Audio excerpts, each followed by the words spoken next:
politics, returned in 1979, and once again, Kufuor was active.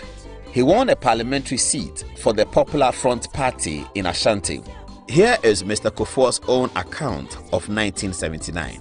The campaign was a bit mad because the executions and the baying for blood and those things were so new and strange, traumatic to Ghana. Another coup d'etat ended the Third Republican Constitution. Mr. Kufuor retired to private business until politics returned in the late 1980s, culminating in the promulgation of the 1992 Constitution. Kufuor, the politician, was back in the saddle, and in 1996, he was elected for the first time as the leader of his party, the New Patriotic Party. Here is Ghana Television announcing the story to Ghanaians the day after Kufuor was elected. Mr. J.A. Kufuor was elected presidential candidate of the New Patriotic Party at a National Delegates Congress of the party held in Accra yesterday. He polled 1,034 votes. Professor Albert Edubuahin, who won the candidacy in 1992, polled 711 votes, while Mr. J.H. Mensah, a minister in the Second Republic, had 110 votes. Dr. Jones Oforiatta, a deputy minister in the Second Republic, had 69 votes, while Dr. Kwame Safwedu, also a former minister, had 42 votes, with Dr. Jani Selby, a medical practitioner, trailing with 24 votes. In all, 1,997 out of the 2,000 candidates voted, while 7 voting cards were rejected. The Congress started off without Mr. J.A. Kufuor, one of the aspirants. When he did come, the chairman of the party, Mr. Peter Ala Ajete, was delivering his speech. What is important, ladies and gentlemen, is that at the end of the day, when one person emerges as our presidential flag bearer, all of us, in truth and honesty, to gird our loins and without denying or withholding anything from such a flag bearer, support him and back him to the hilt so that he will be accepted not just by our party, but what is more important, by the country at large.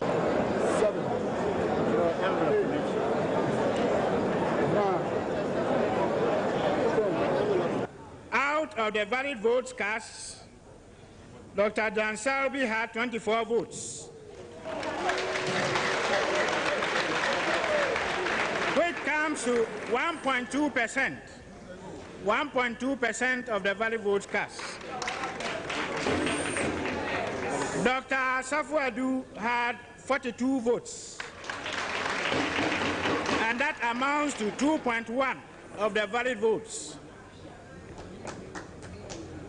Then Dr. Jones Oforiatta had 69 votes.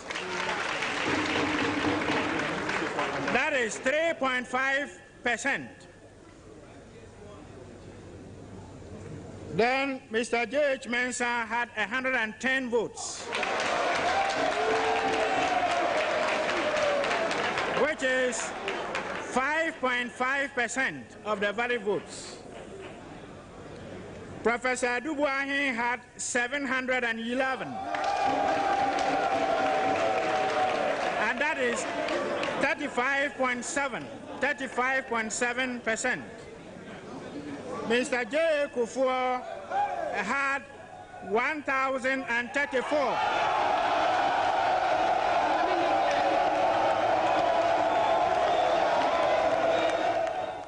The losing candidates first pledged their support to the winner, Mr. J.A. Kufuor. Naturally, I am disappointed, but I am not discouraged.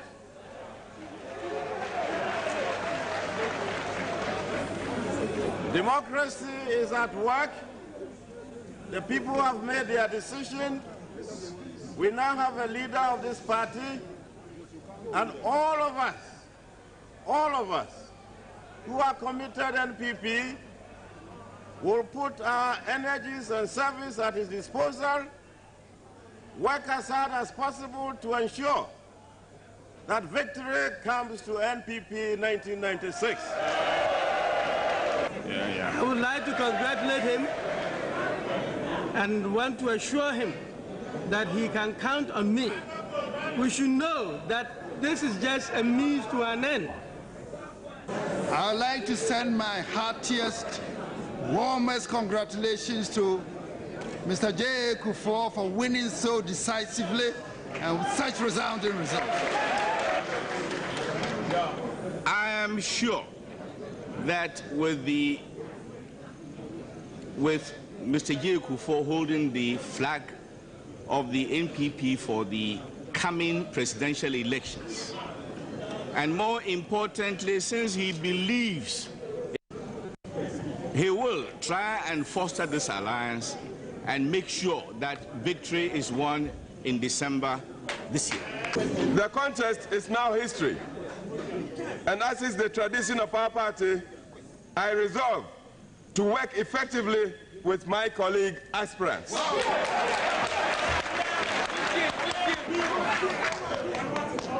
Being nominated as a presidential candidate is one thing, and winning the actual presidency is another task.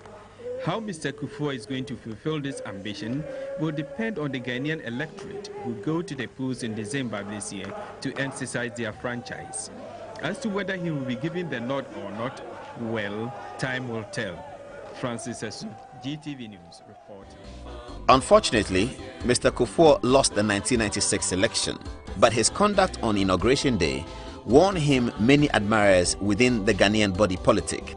Mr. Kufuor did the unthinkable. He mounted the stage to congratulate his rival, Flight Lieutenant Rawlings, in the full glare of the general public at Ghana's Independence Square.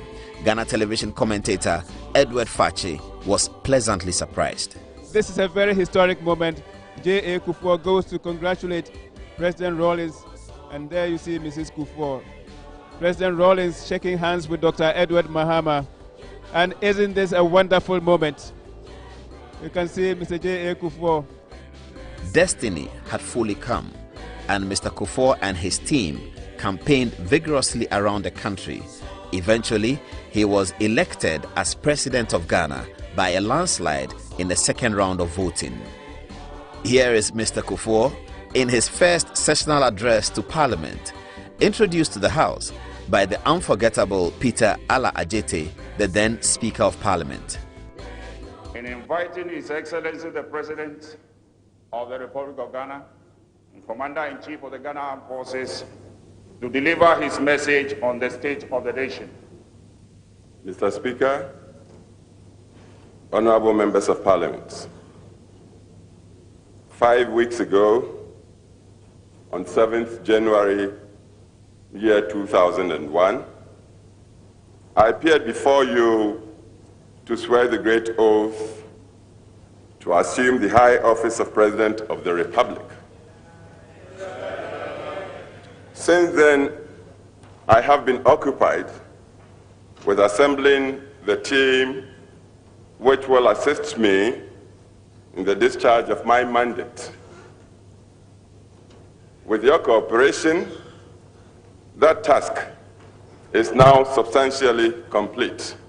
Perhaps Mr. Kufuor is the first president under the Fourth Republic to have achieved major significant social interventions. The National Health Insurance Scheme was fully established in Ghana for the first time. The free compulsory universal basic education was implemented. The capitation grant and the school feeding program were all programs established under Mr. Kufuor. After serving 2 terms, the National Constitution debarred Mr. Kufuor from contesting. His party, the New Patriotic Party, therefore had to choose a new leader. On that auspicious occasion in 2007, Mr. Kufuor sounded significantly philosophical. This party issues out of a tradition that is displaying attributes with a strong streak of spirituality. Seriously, there is an innate wisdom shrewdness, and mystique that combine to hallmark this party as no ordinary party. It's truly a party of destiny. And I speak with some authority because I've come through the process and I know it. Mr. Kufuor's desire to see his party and their candidate win the election was thwarted as Ghanaians voted for the rival party, the NDC. Mr. Kufuor showed high democratic skills in accepting the verdict when he addressed Parliament for the last time in 2008. Naturally, Mr. Speaker, I had hoped that after my tenure, I would be succeeded by a candidate from my own political tradition. But as things stand, and have turned out, the Electoral Commissioner has declared that the electorate of Ghana has decided otherwise. As a Democrat, I acknowledge this declaration, and I therefore congratulate once more Professor John Evans Atta Mills on his election. Mr. Speaker, I should also congratulate the NPP flag bearer, Honorable Nana Dudankwa Akufo-Addo, who has acquitted himself with valor and the greatest sense of dignity in what is perhaps one of the closest and most keenly contested elections ever in the nation's political history. In this interview, Mr. Kufuor explains why his party lost the election. Unfortunately for us, we went into the 2008 election with some splits within our ranks. For instance, 18 of our members stood independent in parliamentary elections. Didn't help us. That didn't help us. If they hadn't done it, Nana Addo would have won one touch. Because even with all the splits on the count after the first round, he led by 49-point-something%. Needed only 23,000 votes to have won outrightly. 8 years later, Mr. Kufuor was back on the campaign trail to ensure that his party was re-elected to power. And as fate would have it, it must have been a proud moment for John Agyekum Kufuor while he watched his friend and contemporary, his former Attorney General and former Foreign Minister, take the oath of President, and his, Mr. Kufuor's former appointee at the Bank of Ghana, Dr. Mahamadou Bawumia, take the oath as Vice President. At this stage, the historians will begin to write. The only small matter of a setback to Mr. Kufuor's administration will be the gruesome murder of the Yana Yakubu Andani under Mr. Kufuor's watch as President of Ghana and Commander-in-Chief of the Ghana Armed Forces. All in all, history should judge Mr. Kufuor kindly. After all, he enhanced democracy and good governance. None of his appointees was found for corruption. He laid down the foundations of meaningful social interventions over an 8-year period. And he also set up the National Reconciliation Commission to reconcile our people towards a great future. And he accepted the narrowest of defeat even when his party did not win. This is what Mr. Kufuor said about himself in terms of legacy. My abiding principle in life has always been to leave a place better than I found it. In that regard, may we confer on John Agyekum Kufuor, the most distinguished constitutional statesman of Ghana.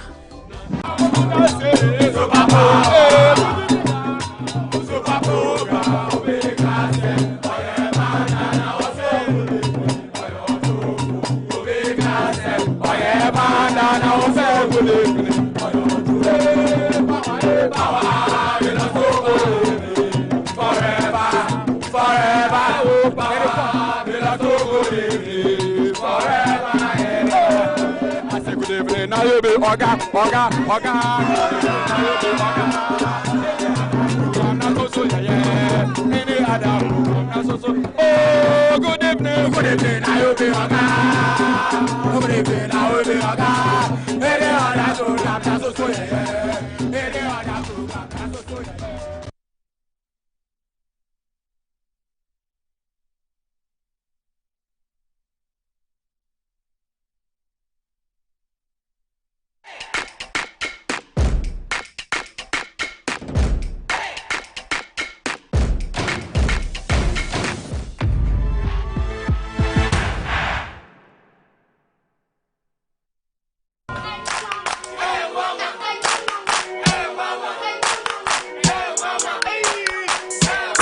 Unemu bua unkohwe Dr. Man uye denwa. Oh, Mr. Yamfan come and me buruwa. Mami do buru. Don't ni atele be ko. Bra, mumi yamfan ko Dr. Man ho. Dr. Man o ya de. Bra, se ba no mpemu adwuma sasabro slow Dr. Man o ye. Hey, me kwana meka. Oh, no mpemu nimdi ono na ye expect nya zanfo no. O akra any Kumasi no mpemu expect yen kan kire.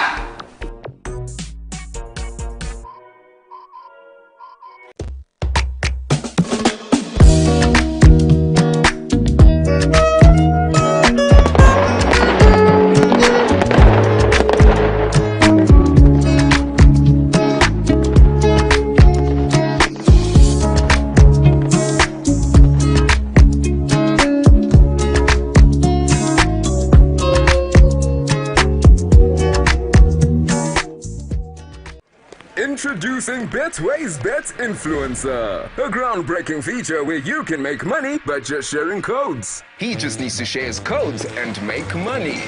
The more his codes are used, the more money he makes. Oh yes, so what are you waiting for?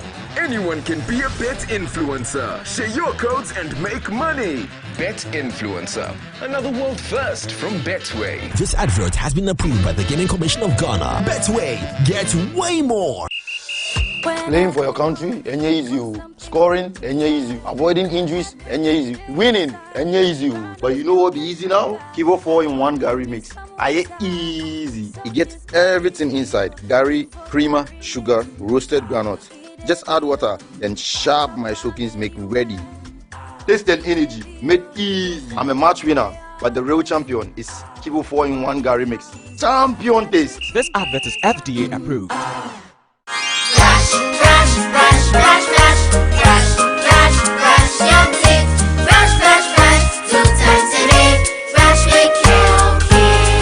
Hello, my friends. My name is Calcate Toothpaste. Wow. I was made to be gentle on your gum, but protected. I will protect your teeth from cavity, make your teeth whiter, stronger, keep your mouth fresh all day. And best of all, I'm strawberry flavored. So put on a smile and try me. That's amazing. Just try me. That's my job. If you say so, jump on my brush. Makes your teeth stronger, chicky whiter, chicky stronger. Yay! You did it! I'm glad you like your new toothpaste. Don't forget to brush both day and night. Calcate. Happy smile.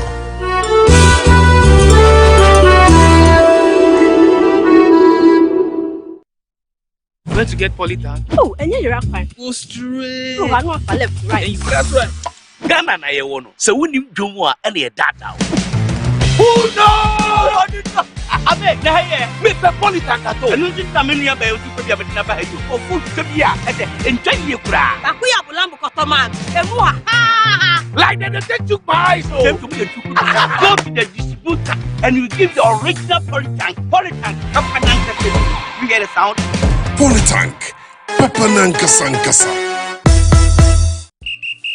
After this fufu and pepper soup, I go score goals like them the dash points.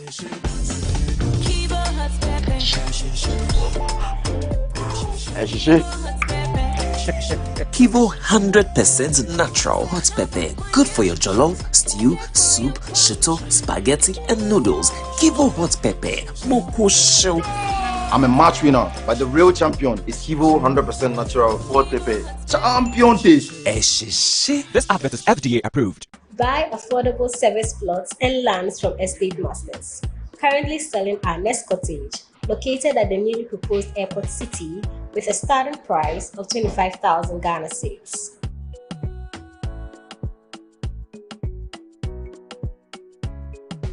We also have Palm Hills, located at Panfukuro in the Bomwa East District, also with a starting price of 15,000 Ghana cedis.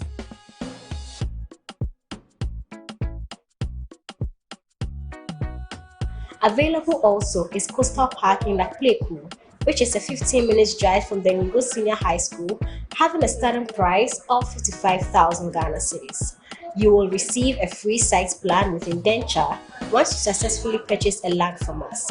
For any enquiries, contact the numbers provided. Estate Masters, your most preferred estate partner.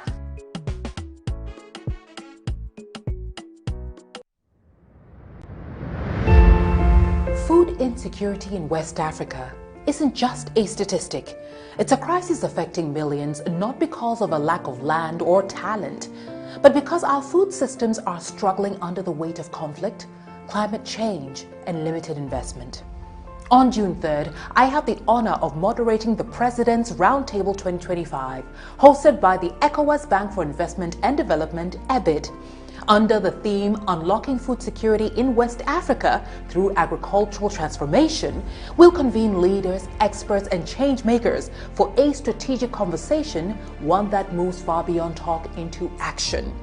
From innovative financing to climate-smart agriculture, we'll spotlight real solutions and real commitments live on Metro TV.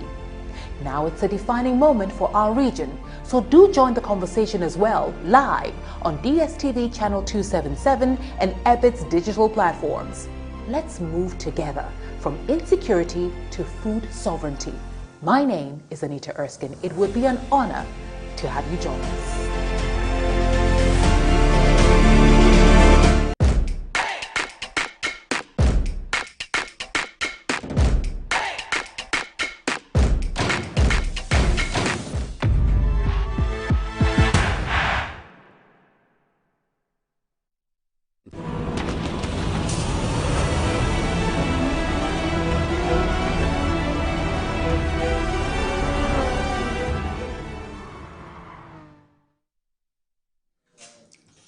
And welcome to the show. Thank you very much for your time.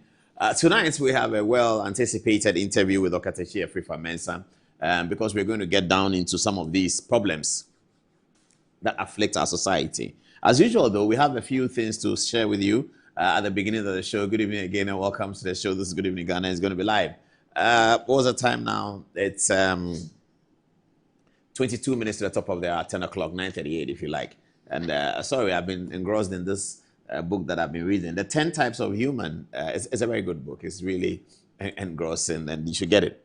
It's a Friday, it's a Thursday, so we do Good Evening Ghana Thursday casual. But we have big stories for you this morning. Chairman Wuntumi, I guess, is still in the YOKO grasp.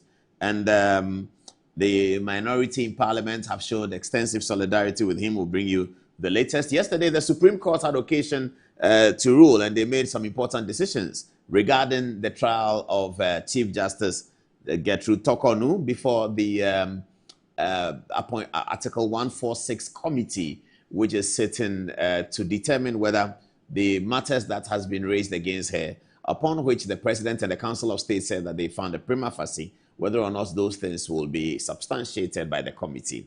We have a lot to tell you about that tonight. Ibrahim Mahama, brother of John Dramani Mahama, has taken out a writ of defamation against Bright Simmons. Bright Simmons is alleged to have published in an article in one of his famous writings that Ibrahim Mahama was responsible for the government's purported termination of a contract with Goldfields Ghana Limited. And Ibrahim has taken that on the left side. He's gone south with it, and he has taken out a writ of defamation against Bright Simmons. We'll show you the details of the writ of defamation against Bright Simmons as well. Honorable Samuel Okujeto Ablakwa has now ordered the Ghana Embassy in America to be opened. By this time in America, we know that they have had a first day of work and they've closed, but we will discuss the motivations for the closure of this embassy. Now, though, let's get onto the touchscreen and begin with our first story, which is a story about media freedom and all of that. Good evening. Lateef Idrisu works with Joy FM, and we know that. Can you have Lateef Idrisu's photograph again? We know that he was assaulted by, as the report indicated, members of the New Patriotic Party when he was covering the chairman Wontumi stuff last night. We want to put the story out and, on certain terms, condemn the attack on any news reporter. That's all of us our favorite passion, and I like people like Lateef who don't sit in the newsroom. That's always the passion for the work. Who don't sit. That's why I like Anderson Cooper. You see him always doing his program, but when the story breaks, he's right there. And even Richard Quest of CNN, both of them of CNN. So news reporters have to be treasured. They don't sit in the office. They are in the office sometimes. Everyone is in the office, but then it's important for them to get out. Lateef went out and he was assaulted, and so we want to condemn that in no uncertain terms, though. But let's see this video first. At the time that Lateef was assaulted, Joy FM have published the side of the story, and we'll be carrying it, and we will be adding our voice to the condemnations all across about Lateef Idrisu's assault. This is the video. Show solidarity with the Ashanti regional chairman of the New Patriotic Party who have been detained here at the police CID headquarters. So the party supporters are clearly not happy with the reportage that has gone on. So some clarity will be given here. My brother, did you just make a statement that we are attacking the police? No, we reported what just happened with regards to the arrival. Hold on. Calm down. You are live on air. My brother, you see, we keep saying that in this country, if there will be war in this country, it will come from the journalists. We've been here with you since you in person. Yes. In fact, the security people were attacking you. They say you don't have an ID card. They were forcing you to delete. So right now, I've been assaulted.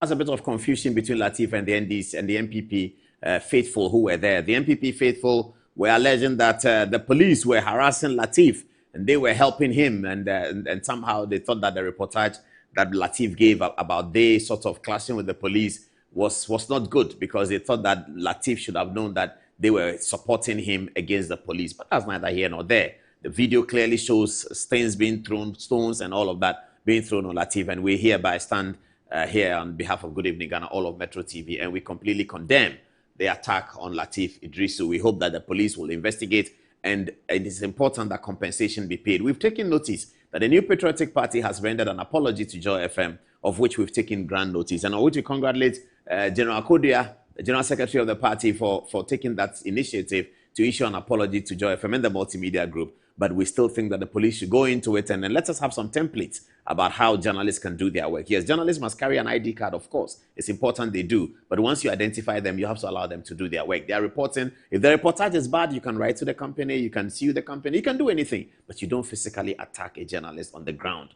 doing his news reporting. That's not good at all. This is the story from Joy FM. It says, Joy News condemns attack on reporter Lateef Idrisu by alleged MPP supporters. This is the story. It says that Joy FM strongly condemns the attack on our reporter Lateef Idrisu during the coverage of the arrest of the MPP's Ashanti Regional Chairman Bernard Enchi Bosiako, popularly known as Chairman Wontumi. Lateef, the statesman says, was delivering a live report from the premises of the Economic and Organized Crime YOKO when he was assaulted by individuals believed to be supporters of Mr. Bosiako, who had gathered to show solidarity. He was struck on the head by some of the attackers, with others reportedly using a stone and a rubber band as weapons. This assault on a journalist in the line of duty is unacceptable and must be condemned in the strongest possible terms. Journalists serve the public interest by reporting events as they unfold.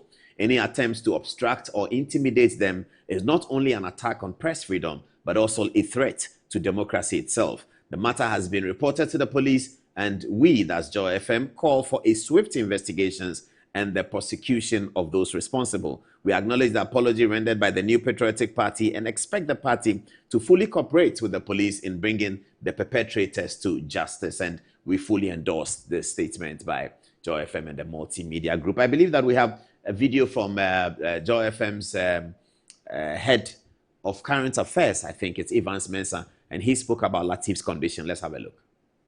Latif is doing well. Okay. This morning he's seen he's been at the hospital for medical examination, but he's in good spirits and he's doing fine. So we filed the police report, on the back of which he's done the medical examination. And obviously this must be condemned in no uncertain terms. There's no place for assaulting journalists in the line of work. It's just like assaulting a doctor who's doing his work, or assaulting an MP who is simply doing his work on the floor of Parliament. There's no place for that in a democracy like ours, and that is why we've taken the step. Yes, the MPPD have apologized, we acknowledge that, but if you assault somebody, it's a criminal offense, and so the police must look into that and bring the individuals who assaulted him to justice. And thankfully this was captured on live television, and so the police should have enough evidence to pursue this matter, and that is why we have placed it where it's supposed to be placed, with the police to investigate and bring people to justice. But Latif is doing well, and we're happy with that. Yes, so Evans Mensah convinces us Latif is doing well, but yes, investigations must take place, and we must bring an end to these things. Journalists should not get out. In the next year and a half, we're going to begin reporting on politics. We're going to begin reporting on internal party politics. MPP this year will be going to Congress to elect a chairman, general secretary, constituency executives. All of that is going to be reported by media. Media is going to spend money to bring the information to the general public. We have a budget here at Metro TV. Election budgets are huge. I can imagine multimedia is huge as well. City TV, Channel 1, they're all going to be reported. They're going to spend money and get reporters to report, so that you and I, when we are home, we are in our homes at Teshinungwa, in Malam, in Dansuma, in Pokwase, we can just tune onto the radio at Saturday 3 o'clock and know who is winning. That's what they do. And in doing so, if they are going to be good, if they are going to feel that they are going to be working in trepidation, they will not be able to do their work. So it's important that nobody is an angel, nobody's above the law, but let the law take its course. I didn't say the law is the law. I just said that let the law take its course. This expression, the law is the law, has become an endangered species over the last few days, or over the last few weeks. Yes, we'll be getting to the Chief Justice story very soon. So that's the Joy FM story, and we completely solidarize with multimedia, and in particular with Latif, and we hope that the investigations will be swift. We'll be reporting on it if there are any new developments. Okay, now, next story is Chairman Wontumi, and let me alert you that the last time Okatechi Afrifa came into the studio, he was in green. Today, he's in something like yellow, something like that. So watch out for that. It's the same kind of attire, but today is yellow, and he has very thick black beard, and it's very dark. I've seen him. We've spoken, and so he's already in the studio. He's in the Good Morning Ghana studio. Those of you who know the architecture of Metro TV. He's just in the next room to us. That's the Good Morning Ghana studio. So he's waiting for us there, and he's watching. You'll see him in a minute. What else do we have? I want to get through these things very quickly so that we can get on to the big story. But by the way, the Black Stars were beaten yesterday by 2-1 against the Super Eagles of Nigeria. I saw the game. It was a game of two halves, really. Nigeria had the first half, Ghana had the second half. Did I say Andre? Jordan Ayew should really have buried that last chance to get a 2-2, and perhaps Ghana could have won the game. I just didn't like the way on social media the Black Stars has now been so heavily politicized. They call it John Mohammed's Black Stars, and you found Ghanaians on social media excited about the Black Stars not winning because the Black Stars is an NDC Black Stars. I thought that's unfortunate. We had it before when the Black Stars qualified to the World Cup away from Lagos. There were some NDC people who were not happy with it because they said that it would be said that Akufo-Addo has taken the team to the World Cup. The politics is over. The election is over. Let's get to business and then work. And so the Black Stars had a good second half. Hopefully they can build on that, and then in their next game they can do very well. So that's a little bit on football. The minority in Parliament have done something completely outstanding.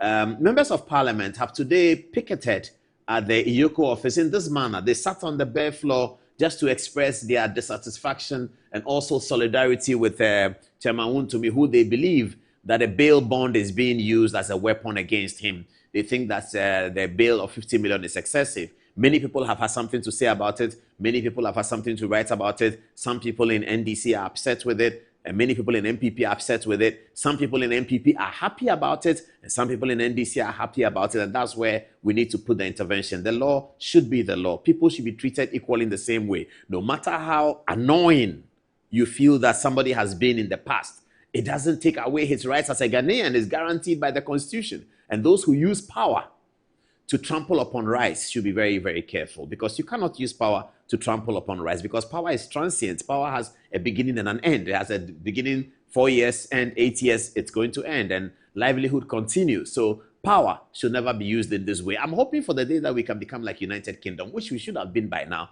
where when power changes, people go about their business as usual. You just leave the office that you were in, because you are no longer the minister, you are no longer the deputy minister, you are no longer the chief executive, you are no longer the board member. You leave and go home. The people come and they continue their work, and the politics about ideas can continue. But you never hear in the UK, where there's been a change of government, that the people who were they are searching their homes, calling them to YOKO, doing this, and those who need to be prosecuted, they'll serve them with documents. I was in Parliament when Atoforson's documents came to him to fill them when he was being prosecuted. The prosecution had enough respect for then, as he then was. He was the ranking member on the Finance Committee, as he then was. And they brought the documents to Parliament, and he signed the court documents in Parliament. They did not even ask him to come to the police station. That was correct. That's proper. So eventually, it was showed that Atoforson by the Court of Appeal said that he wasn't guilty. So you can run all the wound to me commentary you want. He will go to court, and the court will say that he's not guilty. Because in court, it's not just about the propaganda and the things we say or how we feel. In court, you have to establish the law. You have to establish that the law has been truly broken and that there's a punishment for it. So we get into somebody is annoying us because of the way wound to me. People say that wound to me, he goes to sit on TV and he's showing gold. He should put him inside. What's that? What's that?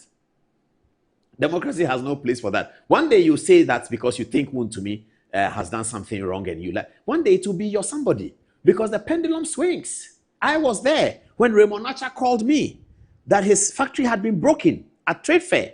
He called me. Raymond Nacha called me on the phone. Paulus, have you seen what they've done to my factory? I said, well, what? I went to the place on a Sunday with him to go and look at the devastating of the factory. I called Agnes Edu, who was trade fair boss at the time. I said, what happened? He said, you see, we told him to move, and then we took him to court. We have a court order. I said, Agnes, are you sure you have a court order? I said, I have a court order. I went back to Raymond. I said, Agnes says you have a court order. He said, it's not true. Then he asked me, would you give me an interview so that I can explain what happened? Go on YouTube. The interview is still there. He came to Good Evening Ghana, and I gave him an interview. In those days, there were snipers of conversations that they should arrest Raymond Nacha and people. And I remember MPP voices in those meetings said, you cannot arrest him. What has he done? If you have something against you, to charge him. And there was a lot of arguments about Raymond Nacha should be arrested, he shouldn't be arrested. And there are people, I can mention their names, you know them. They said, you can't arrest him. These were the authorities, the attorney general people. They were telling the politicians, you can't arrest him. He has not done anything wrong. I went to see the devastation. Even those days, they had arrested him and put him in YOKO, that he has taken government land to do his private business. What would have been the outcome? He may have gone to court and won, but he was not arrested. And then I hosted him on TV. Some people didn't like it. But I said, no, it's not proper. So that's how it is. That day, he was on the other side of the law. On the other side of the politics, I should say. He was on the other side of the politics. He called me that they have broken his factory. I went to trade fair, I saw it. They had dug around his factory so he can't enter. You know, his factory building was there. And then what do they call it? The machine, the yellow thing that dig. Excavator. The excavator had excavated all the earth around his factory. So you have to jump down into the excavator and come up. It was quite deep. I stood there with him. I should have taken photographs. I think I did. And I must have sent the photographs to McDan. Yeah, so I'll check my contacts with McDan. I think I did. Because McDan was chairman of Trade Fair. And I had interviewed McDan on the show. And I had asked him what happened to Raymond Nacha. And he had talked about it. So when Raymond Nacha came, I said, that's what McDan said. And they had those exchanges. So it is not always like as it is. Today is a YOKO boss. But the other day, they had broken his factory at Trade Fair. So the law must take its place. If one to me has done something wrong, by all means prosecute him. But you want to teach him a lesson that you have put him in the YOKO. Well, you can teach him a lesson today. Next time, you will be at Trade Fair, they would have dug round. Is that how we want to do it? Well, fair enough. Those who are excited, you can be excited. But tomorrow is coming. It's coming very, very quickly. And people who can speak freely like this are those people who know that they have not done anything wrong to anybody when they have power. Because power moves from one person to the other. It's as it is, isn't it? So I will appeal to the YOKO people that it is becoming a bit stretchy on this matter. Kwabena Dubois, we saw it. What is happening in court today? Kwabena Dubois' case is not even progressing. The judge has asked the prosecution to bring witness statement. He has had to tell the prosecution twice to bring witness statement. Today is Thursday, tomorrow is Friday. It will be 2 weeks now since the judge asked them to bring the witness statement. No witness statement has come. Nothing. But they have kept Community Dubois there because somebody somewhere wants to teach him a lesson because of something that is unrelated to what they are talking about. That's always the case, viewers. It is always the case. They want to teach him a lesson about something that's unrelated to the matter they are dealing with. So people are calling me that, you see, to me too, he goes to sit on TV and he says, I have houses, I have money. That may be wrong. That may have to be condemned. But is that a reason why you take his freedom? Because taking one person's freedom somewhere is taking another person's freedom, taking everybody's freedom everywhere. So let's not do that. But anyway, it's in the hands of YOKO, and we are hoping that tomorrow something can happen with our brother Raymond Archer so that something more reasonable can happen. Similar to what the CID did. The Criminal Investigations Department of the police, they called Wontumi in. He went into their office. They held him for 4 hours. They allowed his lawyers to be there. They interrogated him. They wrote down questions and said, listen, we are investigating you for this, that. Go home, come tomorrow. Tomorrow he came. They went there, yes. With the YOKO, they don't want to sit with him and interrogate him and begin the process of prosecuting. They want to arrest him on the road in some funny way and then take him in just to show him that his party is no longer in power. But his party may come back to power. His party may come back to power. This party may very well come back to power. Do you know what's going to happen? The NDC was not in power yesterday. The NDC came back to power. The NDC was defeated in 2016. They're humiliating defeat, similar to the NPP one. You can say one is better than the other, one is bigger than the other, but it's about the same. Granting a super parliamentary majority to the MPP in 2017, granting a super majority to the NDC in 2025. That can also be reversed. A super majority can become, as they call, a mighty minority. It was a super majority before. It came to a mighty minority. It's not just that happened in Ghana. Go to England. Keir Starmer and the Labour Party, they watched Parliament complete and they moved from minority to a super majority. The other day, when Boris Johnson was there, they were in the super minority. But now they are in the majority. In America, it's the same thing. The Democrats are hoping that in midterm election, they can close the gap a bit. But the election of 2024 was devastating. Donald Trump and the Republican Party swept all the Congress and also have the Senate. So that's how politics is. We need to standardize a few things. Human rights are human rights. Every Ghanaian has it is attached to every Ghanaian the day he's born. So let's respect that if we can. But if we cannot, fair enough. All right, so members of parliament went into picket over there on the Wontumi story. Let's see some of the videos that we have about the Wontumi story. Alexander Fenyo Markin was saying something. Let's have a look at Alexander Markin's video. I want to say something to my respected friend, Mr. Raymond Archer. He will not be executive director of YOKO forever. Someday, one day he will not be there. He should be mindful of how he is going about things. You will call them, they won't even respond. You try to engage them, they will say, oh, okay. The next moment, they will be tossing you. We will continue to peacefully dialogue with them. I'm not saying that if Wontumi has done anything, don't take him through due process. No. Don't harass him. Alexander Markin, you couldn't have put it better. You are very right about that. Let's get on to the next story. Ibrahim Mahama is suing Bryce Simmons. Now, what is he suing Bryce Simmons for? Bryce Simmons is alleged to have published in some of his famous articles that Ibrahim Mahama has been responsible for the termination of contract between the government of Ghana, which will be the Ministry of Lands, and Goldfields Ghana Limited. I think Bryce Simmons alleged other things. Let's see the details. Can we? Yeah, okay. Here we go. Ibrahim Mahama versus Bryce Simmons. So Ibrahim Mahama has sued Bryce Simmons, claiming that Bryce Simmons' statements are defamatory of himself. Okay, what are these assertions by Bryce Simmons? One, Bryce Simmons made the following assertion that Ibrahim Mahama is responsible for government of Ghana's decision not to renew the license of Goldfields. Number two, that Ibrahim Mahama undermined Goldfields' ability to secure a renewal for its lease. Number three, that Ibrahim Mahama leverages his relationship with the sitting president to obtain unfair business advantage.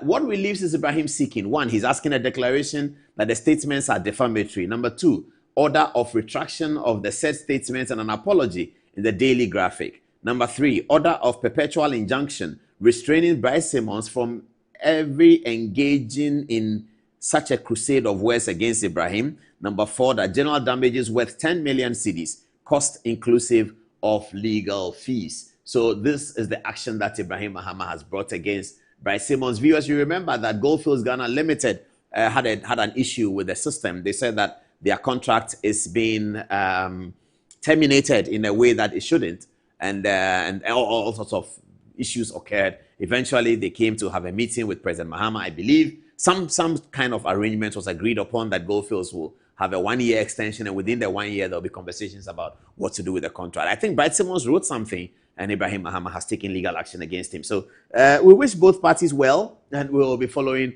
and watching. We hope that it doesn't get to court. They can settle it before it gets to court, because Bryce Simmons is somebody that has a big impact in some of the things that we do in this country. He always has good information. Okay, so now let's what do we have here? The Ghana embassy shuts. The Ghana temporarily shut embassy in US over alleged visa scandal.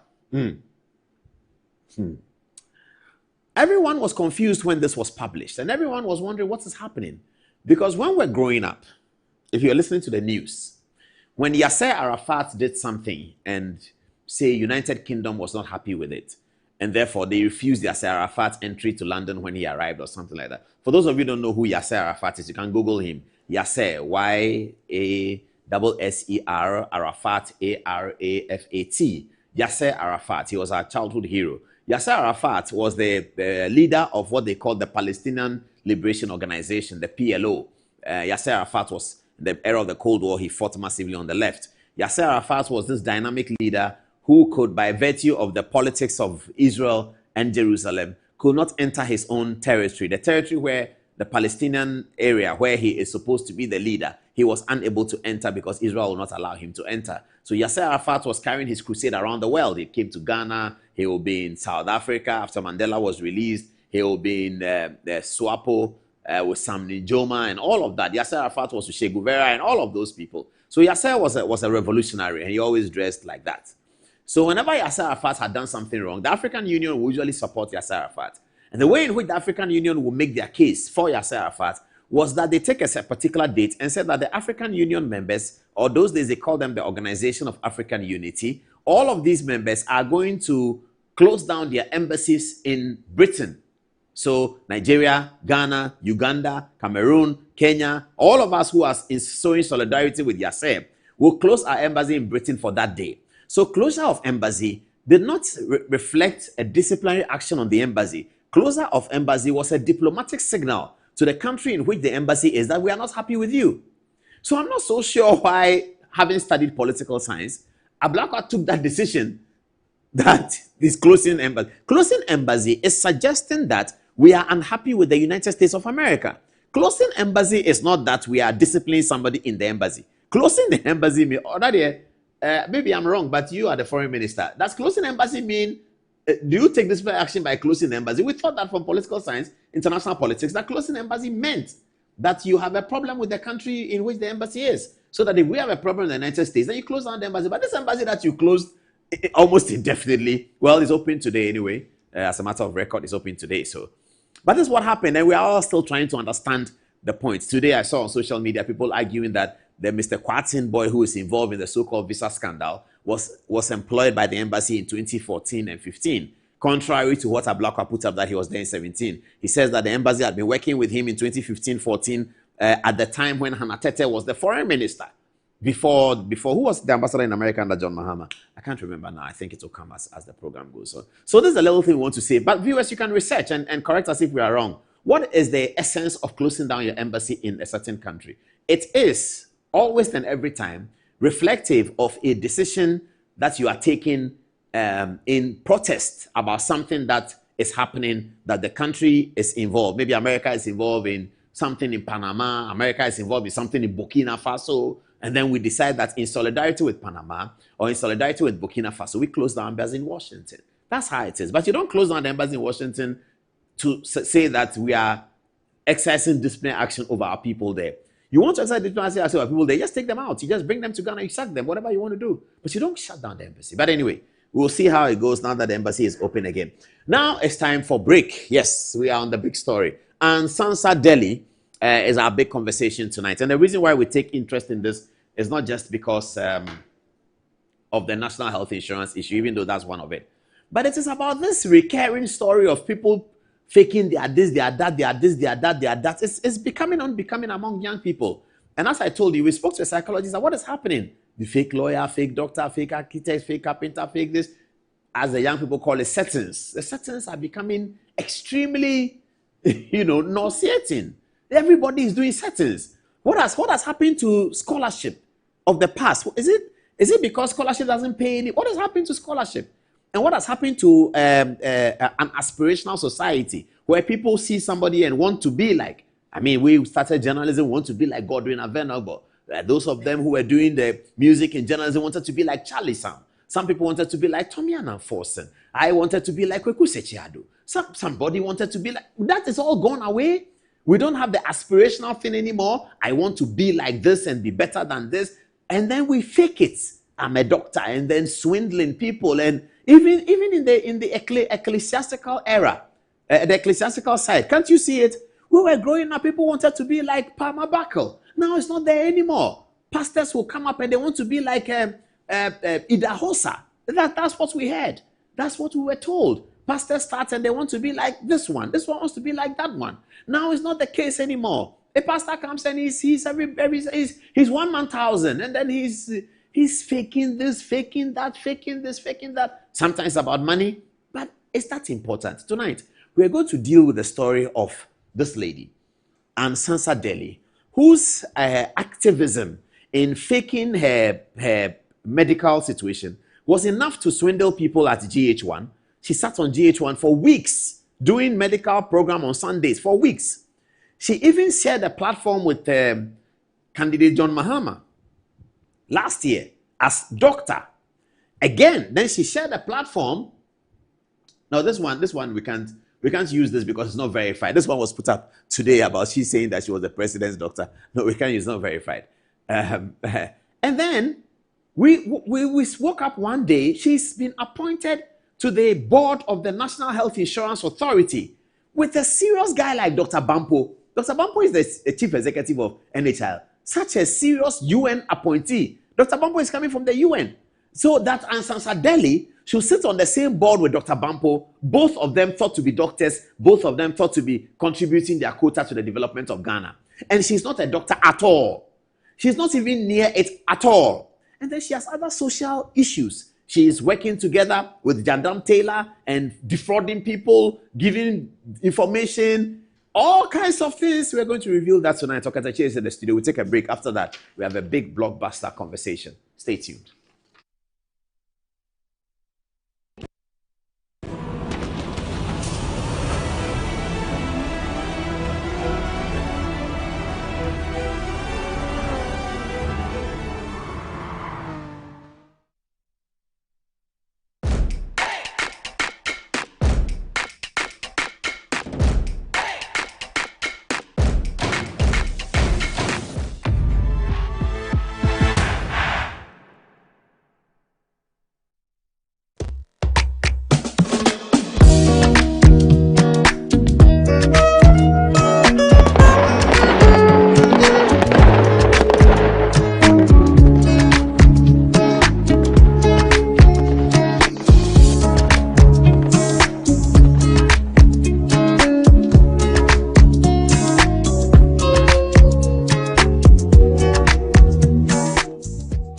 To get polytank. Oh, and you're fine. Go straight. Oh, I want for left, right. And you left, right. Ghana na ye wono. So when you do more, and you're that now. Oh no! I beg, na here. Me pe polytank at all. And you think I'm in your bed to be able to buy you. Oh, food to be here. And enjoy your cra. Akuya bulambo kotoman. Emuha. Like they took my eyes. Came to me and took go to the distributor and you give the original polytank. Polytank.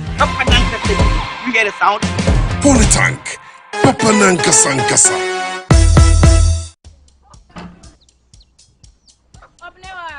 Mommy.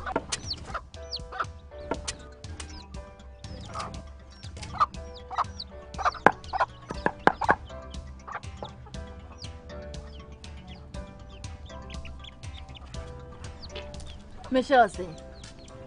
Ah, fe. Ah.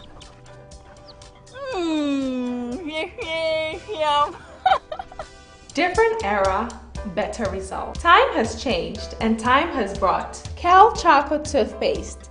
Healthy gums, anti-cavity, fresher breath, and it whitens teeth.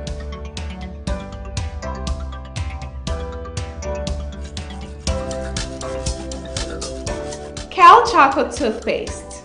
Sankofa. Yenchi. Kel Charcoal Toothpaste. Happy smile. This advert is FDA approved. Sometimes the unexpected happens and the hero falls down in his own story. But he needs not stay down for long. Cosmopolitan Health Insurance is your trusted health partner. Whether an individual building a business, with Cosmopolitan Health Insurance, your medical care is our concern. For the best health insurance solutions for corporate institutions, groups and associations, families and individuals, choose Cosmopolitan Health Insurance from our over 700 accredited health service providers nationwide. Call us on 0302 540 668 or 0501 678 547 for all your health insurance solutions. Cosmopolitan Health Insurance, your medical care is our concern. Introducing Betway's Bet Influencer, a groundbreaking feature where you can make money by just sharing codes. He just needs to share his codes and make money. The more his codes are used, the more money he makes. Oh yes. So, what are you waiting for? Anyone can be a bet influencer. Share your codes and make money. Bet Influencer, another world first from Betway. This advert has been approved by the Gaming Commission of Ghana. Betway, get way more. Join the president of EBID and other leading development experts live on June 3rd, 2025 from 11 a.m. GMT on Metro TV Ghana, DSTV Channel 277 and EBID's digital platforms for the President's Roundtable on Unlocking Food Security in West Africa through Agricultural Transformation. Having financed over $113 million in agriculture and agribusiness projects and programs to build resilient food systems across the ECOWAS sub-region, EBID has prioritized tackling food insecurity in the sub-region in its Strategy 2025 with the aim of assisting member states to attain SDG 2 and SDG 3. Dr. George Ejekum Donko, President and Chairman of the Board of Directors of EBID, will be joined by leading development experts to discuss and share their collective experiences and perspectives on addressing food security challenges in West Africa, as well as finding innovative ways to ensure food resilience in the region. ECOWAS Bank for Investment and Development. EBID, transforming ECOWAS communities.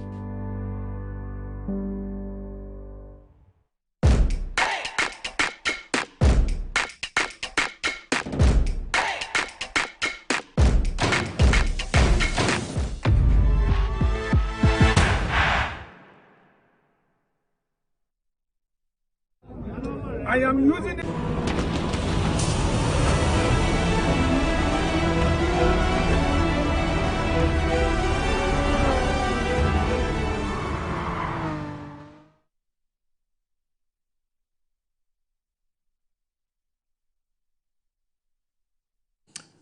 Let them see Okatachi. I told them he's in yellow, so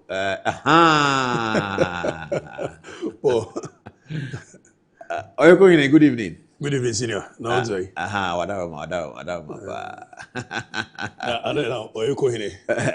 You like that name, man? Yeah, I love it. Kobe, please, do you have some text messages for us? Let's hear you. All right. So first text message is from Idrisu Hassan. He says, closing an embassy is a serious move, often reflecting deep discord, the security threats, or a strategic shift. It weakens bilateral ties and can escalate diplomatic crisis, but doesn't necessarily mean a complete break in relations unless accompanied by further actions like cutting formal diplomatic recognition. In short, closing an embassy is a big warning sign. It means relations are in deep trouble, but doesn't always mean a complete break. Now, Kasim Musa says, international law posits that a country's embassy or consulate in another country belongs to the visiting country and not the host country. How then does closing the Ghanaian embassy in the USA be an indication that Ghana has an issue in the USA? Make it make sense. Now, Master Planner Jr. from Kintampo says, the mighty minority led by Honorable Afenyo Markin really made my day. Sitting down at the forecourt of YOKO to express their displeasure was so superb. President Mahama and his administration should continue setting the pace, and when power challenges, we shall follow suit. Greetings to Honorable Thomas Boachi. Now, Yao Febri says press freedom is what every democracy or undemocratic practicing country should expect from government and the citizenry. The press are the ones who tell and broadcast stories for us to differentiate the truth and untruth. So we have to exercise the best of comportment whenever we have encounter with them in the process of their duties. Now, also from Yao Febri, he says that the state and YOKO may think they are acting within the remit of the law, with the style of arrest, detaining, and pronouncement of complex bail conditions to show that someone has power. The courtroom is the place to prove to Ghanaians and the world that Chairman Wontumi is a money launderer and has faulted the laws of the state, not this style of punishment of his rights by YOKO. What do you have for us, Antoinette? Well, some people do seem to be here to wait for Okatachi. Nana Oreko Amankwa says to make it clear that he is here for Okatachi Efifa Mensa. Master Planner Jr. says that the mighty minority led by Honorable Afenyo Markin really made his day. Sitting down at the forecourt of YOKO to express their displeasure was superb. President Mahama and his administration should continue setting the pace, and when the power challenges come, we shall follow suit. Greetings to Honorable Thomas. Also, Kojo Tete says, in all of this, the system is in total chaos, and he thinks that Kennedy Ejapon will fix it better when he comes into power. And lastly, Sita Laskaya, concerning the documentary shown for His Excellency John Ejekun Kufuor, says that H.E. Kufuor will continue to be the most successful president in the Fourth Republic of Ghana. Now back to you, Paul. Thank you very much. And just before we get on to the story, let's set out the one that made it a big matter. So on the 19th of May and received on the 22nd of May, this letter from the Office of the President was written, and it's entitled Appointments of Members of the Governing Board of the National Health Insurance Authority. It says, I write to inform you that the President of the Republic, following consultations with the Council of State, that's the part that makes like you put a spear in my chest. Consultations with the Council of State. It's just a cliche. Well, but it means that the Constitution says the Council of State must look at it. That's how it is. Board members are appointed with the Council of State. So the document goes to the Council of State. Has appointed the following individuals as members of the Governing Board of the National Health Insurance Authority. Chairperson Lawrence Ni Okante Ajete. Then number 2, one representative of the Ministry of Health. So this is like institutional representation for the board, viewers. Now, one representative from the Ministry of Health, that's Dr. Koku Awono Williams. Then one representative from the Ministry of Finance, not below the rank of a director, Dr. Al-Hassan Idrisu. Then one representative of the Ministry of Social Welfare, not below the rank of a director, Francisca Atuluk. Then one representative from the Ghana Health Service, not below the rank of a director, Professor Samuel Kaba Akoye. Then number 6 is one representative of the National Insurance Commission, not below the rank of a deputy commissioner, Dr. Abiba Zakaria. Now, viewers, my concern is that you see that in the institutional representation, they are giving you the importance of the board and therefore the caliber of people who should be there.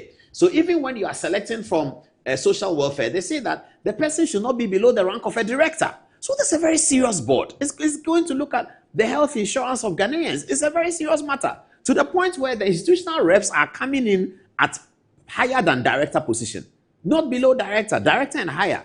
That's the position they are coming in. And for you to be a director or higher at a ministry or something like that, you have been working there for a long time with superior expertise That's what this board is about. Let's move on and see how they managed to put Ansansadeli inside a board where you cannot even come when you are not a director at the ministry. How they managed to get it in without anybody noticing. Council of State, presidency, nobody noticed that this person is just fraudulently presenting herself as a doctor.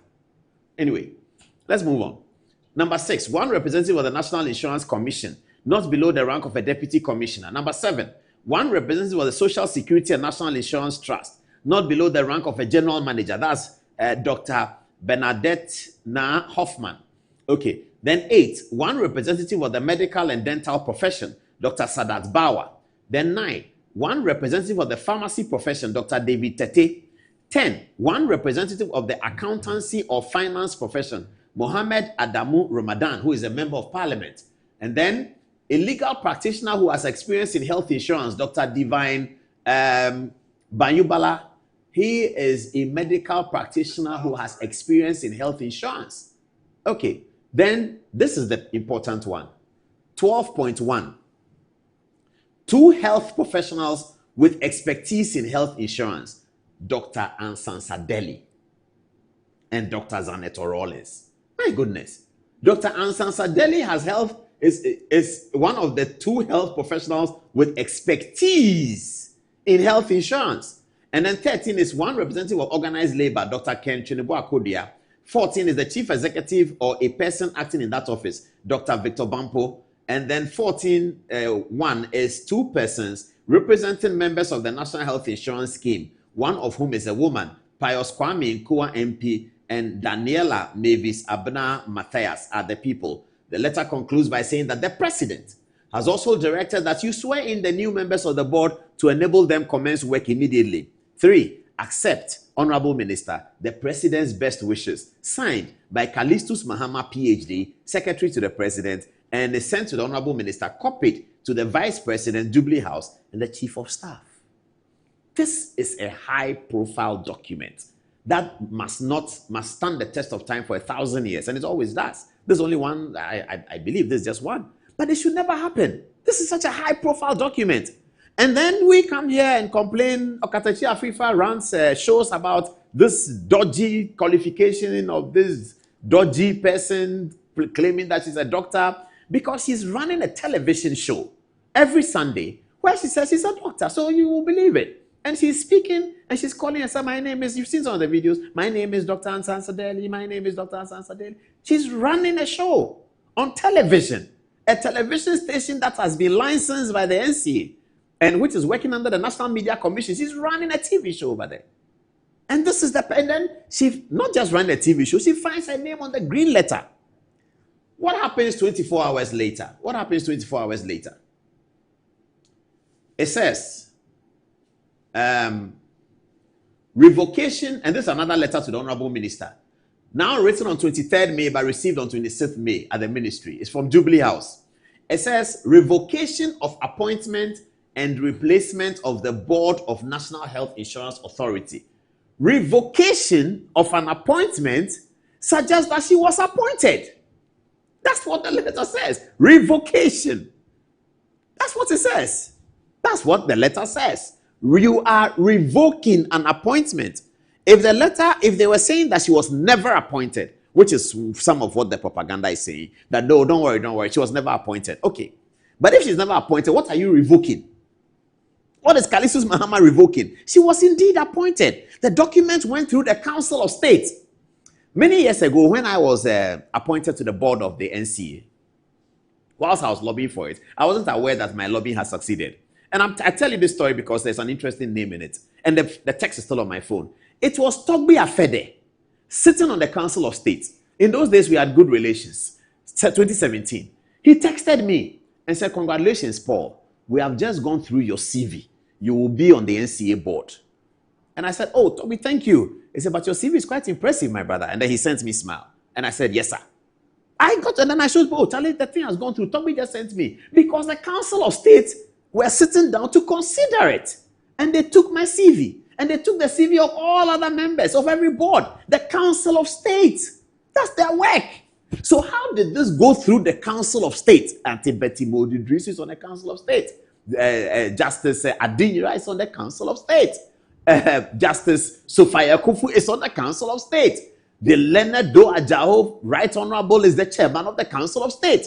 The Council of State may have a committee that went through it. Important people are on the Council of State. What happened?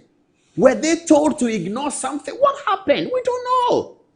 And so Callistus comes and says, revocation of the appointment. A fraudulent American Ghanaian hanging around Ghana and doing all kinds of debased things is now hailed because of politics as some doctor. Oh my goodness, this is sad. Callistus, however, writes, and I have to commend the government for this very swift action anyway. I have to commend the government for very swift action. This was a very, very swift action. Very swift. Very, very swift. Callistus says, I write to inform you that the President of the Republic has, with immediate effect, revoked the appointment of Anne Sansadeli. Now they don't refer to her as doctor in the second letter. They are revoking the appointment. So there was an appointment that is being revoked.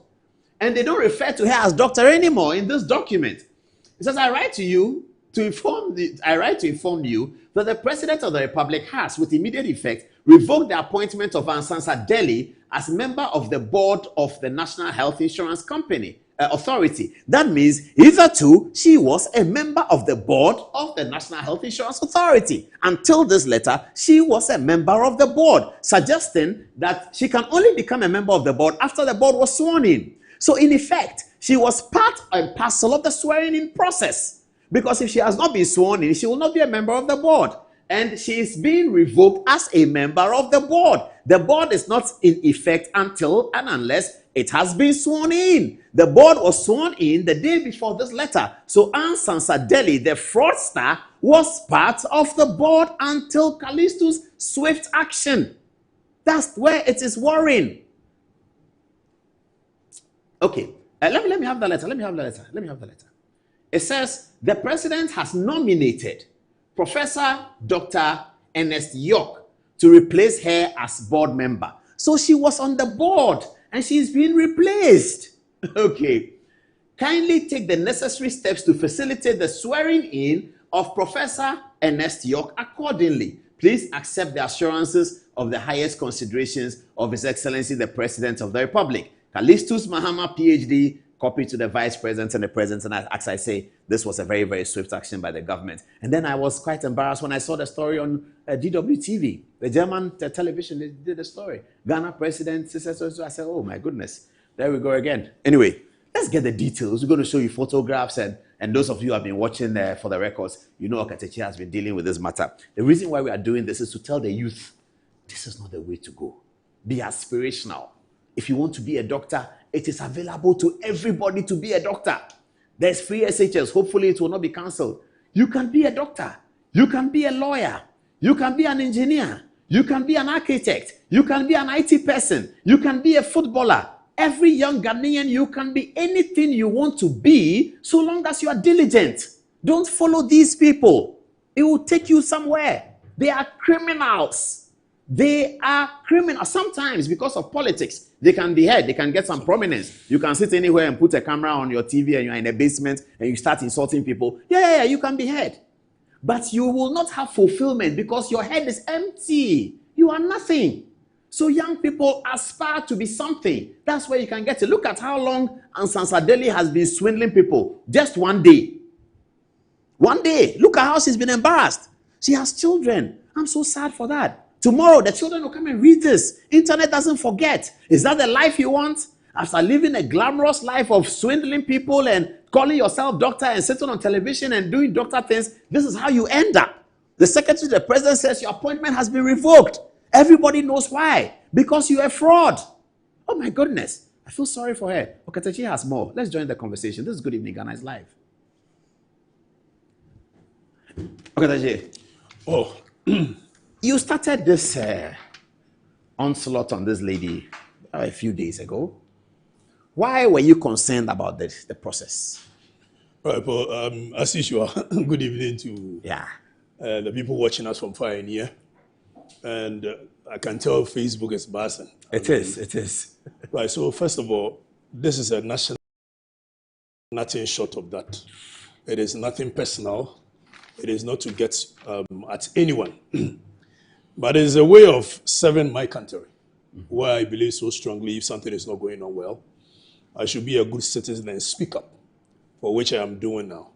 So you were asking questions about why Council of State, who is supposed to do diligence on this matter, but this thing could slip through. I call it a Kevin Taylor effect. What is Kevin Taylor effect? No. So for what you don't know, that position is more or less like a reserved position for Kevin Taylor, for which he was supposed to put somebody that he trusts. And this is the person that he puts there.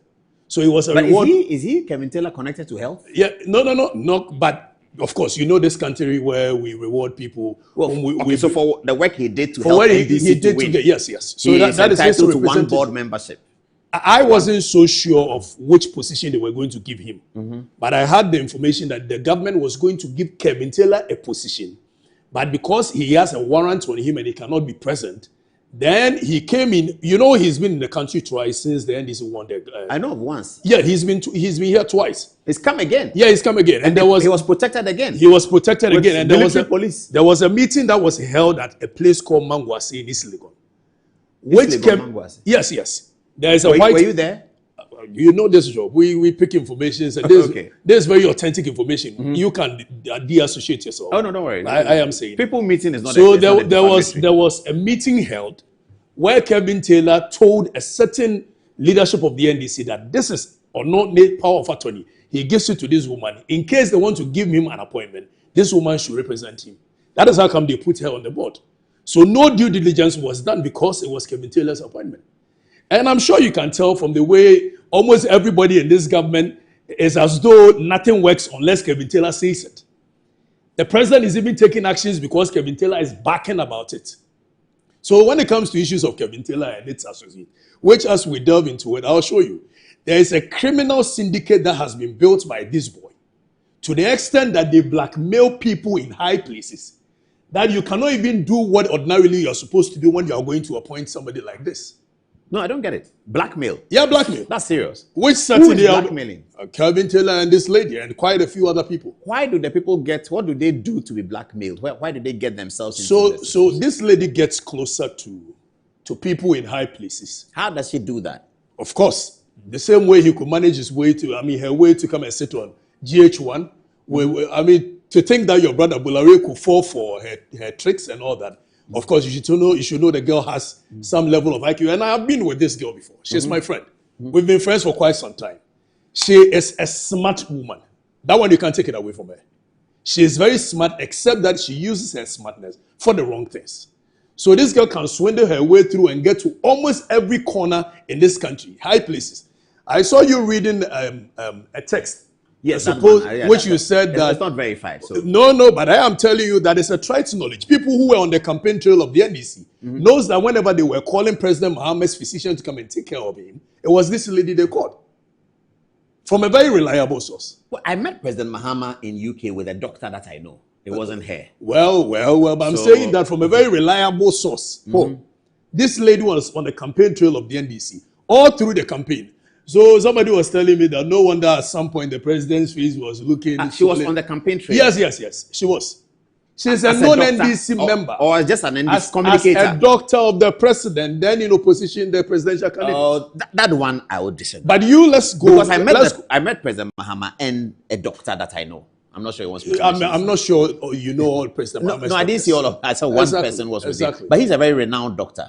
His name starts with D. The bottom line is that this girl managed to get herself into a higher place with Kevin Taylor involved. And they were running a criminal syndicate, which as we progress, I'm going to show you. I have a lot of information on these people. Even the one that you saw just recently being released is the least among them. The videos of her swindling her way through pretending to be a doctor. No, she's not. She's never been a doctor. So when I got the information that she was going to be appointed on to no mean a board than NHIA board, such a sensitive position. This is somebody who's stock in trade is to edit, document, and let's stay on the blackmail. Let's story tell it. So assuming that these are some of the certificates that they put there, that she all these certificates are fake. It was edited. Assuming she wants to blackmail, and the blackmail, was it about politicians or big men in higher places? Politicians, businessmen. So what people don't know is that she comes to you and says, "What? I'm a doctor," and then how does she blackmail? As to how she makes friends, of course, she's been friends with almost everybody. I posted a video on For the Records where she was talking about Usu Bempa, talking about yes, I think I've seen that. Nigel Gezi and Usu Bempa. Because she is friends with almost all the people at higher place. As to how she managed to get there, I don't know. So when she becomes your friend, then she leaks what does she information get to you Kevin to do to blackmail? What does she get? Quite a few other things, like what? Including things that you and I can imagine.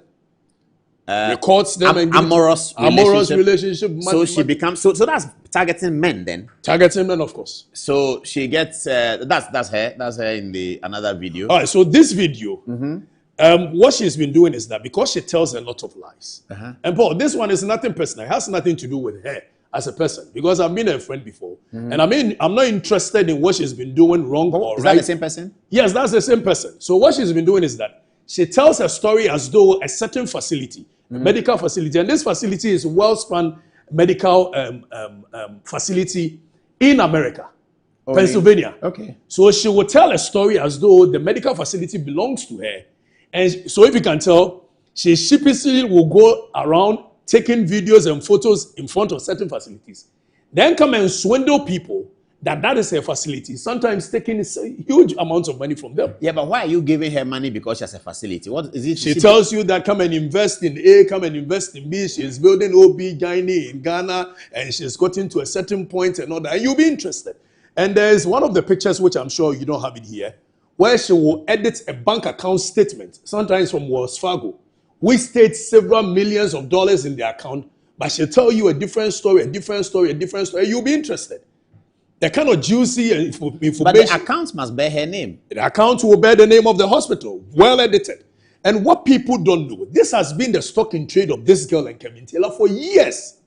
Most of the things that people were seeing on Kevin Taylor's platform were edited. And this is their stock in trade. So she will edit a Wells Fargo account. If somebody can edit her credentials, what else can she edit? Okay, still, let's get back to the blackmail. I'm interested in the story, but let's get back to the blackmail. So she gets to know you. Right. She engages in an amorous relationship with you. Sometimes. And then she videos it without you knowing? Sometimes she'll video it, sometimes she'll tell you she's pregnant. And for that matter, you need to send her money, you do this, you do that. Then on Saturday, I'm going to show videos of her portraying to be pregnant. We can't wait for Saturday. Yeah. Okay, but assuming that she has an amorous relationship with... a big man married, you are scared. So obviously when candidate A. And he says, I'm pregnant. I say, okay, you can have the baby. Will she move to something else? No, of course. She will run you through, and I'll show you. Like I said on Saturday, I'll show you. She will run you through a whole 9 months or so where she can sometimes tell you that the baby has to be induced. And not only politicians, as far as Nigeria, they are engaged in money laundering activities. Who is they? I'm talking about Kevin Taylor and this lady. Where there is a certain Alhaji in Tudu, whom they use to do all these things. Oh yes, I've seen that photograph of some Alhaji in Tudu where they go and do money. Saturday, I'm going to do a lot on this. So people think that it's just about she having fake credentials. So so when she gives the information to Kevin Taylor, in case you don't pay, then they'll use it against you. So blackmail. So when we hear Kevin Taylor mentioning people's names, it's all about that. This guy is an assassinator. Of course, you know he's an assassin, political assassin, where he goes on rampage. And what he does best is that, you see, when we are talking about somebody committing a crime against the state, this guy will move away from the substantive matter of committing a crime against the state and veer into sexual escape, where, for instance, this guy that has been caught by YOKO, Adubwai. Yes. You are saying that Adubwai has committed a crime against the state by defrauding, by stealing, by any other. Why is Kevin Taylor not staying on that matter, being interested on that matter? Now he will veer into Adubwai. So that is his stock in trade. That is what he does. And I'm sure he did it to you as well. He did. Where he say, oh, you are gay, you are this. Yes. And these are matters that ordinarily, when the public hears it, they cannot even analyze it critically. It has gossip value. It has gossip value. And you yourself, you cannot even come. For instance, this guy goes and say, Nanako Bomfa Koteketua and all that. What he's trying to do, it's not as though you can come and show your penis to the world and say, this is how big my penis is. Yes. So he weaponized sexual stuff against big men. And of course, They will have evidence. And prominent people. Prominent people, just so they can go in for some good cash. Yeah, sometimes $100,000, $200,000. Yeah, but if I'm not gay, I will not pay you nothing. No, but some of them fall prey to it. After you've said it, why must I pay you? I'm saying some of them fall prey to it. Oh, fall prey to the blackmail. That they have actually done the thing that they are. And I'll show you on Saturday. Are there pastors who are being blackmailed by these people? Oh, if Yashua Senega mentioned their names, so I'm sure you can ask Efia. I saw Yashua Senega's video and he was shocked that anybody can consider Anne for an appointment. She was completely shocked. So I said it's the Kevin Taylor factor. So let's go back and come forward. I've known this person. I knew her for a short period of about 3 to 4 months. And That's all? That was it? Yes. And I detected quite a few character traces that I wasn't so comfortable with. For which reason I decided I was not going to work with her again. And one thing led to another, One day I woke up and Kevin Taylor is on my case without me having to mention his name anywhere, talk about him anywhere. He goes to rampage. But you know Kevin Taylor, you met him before? No, I don't know him. I have not mentioned his name anywhere. But have you met him before? Have you met him? No, I have not. Ah, okay. Why would I want to be such a character? I thought you know him historically. No, I don't know him. I've never seen him before. Okay. So one day I wake up and this guy is on my case, destroying me left to right center.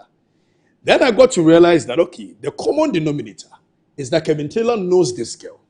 So pretty much, because we are no more working together and all that, that's why she's going to give my information. So I sent this girl a message and say that, stop sending your exes, because of the information I had heard subsequently, stop sending your exes to Kevin Taylor for him to destroy them. The next minute from nowhere, I get this, you sextortion, this. I was like, what kind of nonsense is this? So you know what they were doing? Because they had the idea that I had information at my disposal, for which reason they wanted to, they framed up, edited certain things and sent it to the CID. For the CID to now have access to my gadgets, for which reason they will get the kind of information I have on them. Oh, I get it. So they sent this information. So the CID was used? Yes, they used the CID in order to get access to my gadgets. Just so they could, because at that time they knew that I had information on them. Because I had told Anne that the kind of information that people have brought to me, you cannot survive it when these things are put in the public domain. So stop it. But she wouldn't stop. I don't know whether she thought I was okay, so now she wants to get your phone. She wanted to have access to my information phone and deny you of it. Of course. That is how come they came up with this edited story of I've sextorted, the nonsense they presented me. But they had no water. You couldn't have stood there. Did the CID ask you about sextortion? They called me. In fact, the cybercrime unit, they called me. And up to date, they said that they are still doing the investigation. Did they take your phone from you? They took my phones. Did they return it? I haven't even had my phone since then. Your phone is still with them? It's still with them. According to them, they are not done serious? They are not done with the investigation. So my phone is still with them. This is about a month? This is about 2 or 3 months ago. Since you were arrested on the road? Since I was arrested the second time. The first time it had to do with national security. The second time. So what they were doing, this girl is NDC, like I'm saying. So she was just being used to get to me, just so they can have the information I have with them. And she has big men at higher places, Paul. Big men at higher places. You'll be so shocked. I understand there's an important, very, very important operator in the Jubilee House who is on her blackmail list. Not just one. I know this one that shocks me. Not just one. This guy is a very powerful man. Nobody's afraid of him. Some of them apparently he's on the blackmail list of this lady. Some of them I know. In Jubilee? Yes, Jubilee House. They are on her blackmail list. Why do you think up to now they've not arrested this girl? Because as we speak, I have the Criminal and Other Offences Act here. I have with me the National... somebody must report her. No, somebody doesn't need to. It is in the full glare of the public. Well, for the fact that the president has revoked the appointment. Revoked. And the Criminal Investigation Department of the Ghana Police, what are they doing? When in actual fact, people have been put behind bars for the same crime. If the girl doesn't have any big men at higher places, why is the girl still walking around free? When this borders on crime. And this thing must be nipped in the bud just so it will serve as a deterrent for other people not to engage in such. I saw the young man. I saw the Jandam Taylor talk about me and Nee, some guy called Nee. Nee, whose name is on the Medical and Dental Council letter. I think he requested for the information. The guy who came to sheepishly apologize that we never even understood it. He said, "Are you Paul Adomochi? You've gone to? I know Nee, but I've not seen him in a very long time." And apparently there was a conference call in Jubilee, and he said, "I've not seen Paul Adomochi anywhere." But that's how Kevin Jandam started. that you Paul, you are going to hire Nee is a small fry. Oh, you mean Nee and Matthew? Yes. So he thought that I had hired Nee and Matthew to put up that letter, because when I saw the Medical and Dental Council letter, I forwarded it to my friends at GH1. That look, be careful. This your lady is not a doctor, according to what Ghana Med. First, I checked with Ghana Medical and Dental Council. Do you publish this? They said yes, we did. It's from us. So I sent it to my friends at GH1. That look, be careful. This girl is not a doctor. I think this must have carried it on, and it got to National Security, and Jandam Taylor got to know that I sent it to GH1. So then he came on and said, so Nee was in all kinds of troubles, because Nee works at Jubilee House. He's an NDC communicator. So he was in all kinds of troubles. And then they found out that, well, it's not that. Then they went on to Anefi. This guy, Anefi guy, young man, I saw his hospital at Sprinters Road doing so well. And I saw the videos historically of what Kevin Taylor had been saying about him, his father, his mother. I mean, this idea of him roping in your father, your mother, like I'm saying, this guy is an assassin. Yes, your wife. He will come at you and go after almost every other person that is important in your life, just so they can impress on you and say, Paul, please don't talk about this guy again. So he uses that as a stocking trade to be able to get his way around. He did it to me. When he started this thing, are numbered because legal action is nearing his home in Washington, D.C. And very Paul, close. Paul, you know that it's not just legal action. What people don't know is that this guy sitting in America, the soil of America, inciting tribes against Ashantis and all that. I've seen those videos. That is local terrorism. Using the internet to body shame women, coming after women, insulting them left, right, center. That is local terrorism. So there is something that we are doing behind the scenes, myself and my team. It's important. Where we've managed to get some people in higher places in America, where we've managed to put all those videos. We are petitioning the FBI, petitioning Homeland Security, for them to look into the activities of this guy. Because what he's doing, one day we've seen it before, but one day it happened. This guy comes to sit and say, all the other tribes, you see, Asantes are this, Asantes are that. When you see this person beating him, inciting, you cannot do that on the soil of America. And that is local terrorism. So we are working on something behind the scenes. But let's stick on this lady. This lady, Paul, what you guys don't know, she is a criminal with criminal records. Yeah. Not just a fraudster by swindling her way into higher places. But this girl is a criminal. On Saturday, on For the Records, I'm going to show you. But what I'm saying is that, why is it that up till now, the girl is still walking around freely?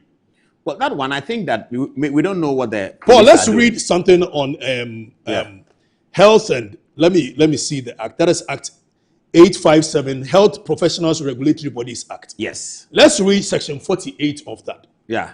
It says a person who makes a false declaration, policy, a person, that is Act 857, Health Professions Regulatory Bodies Act 2013. A person who makes a false declaration in an application for registration as a medical or dental practitioner, physician assistant, or certified registered anesthetic. When you make that false claim that you are a physician assistant, you are an anesthetist, or B, who willfully, listen here carefully, who willfully or falsely uses any name, title, such as doctor.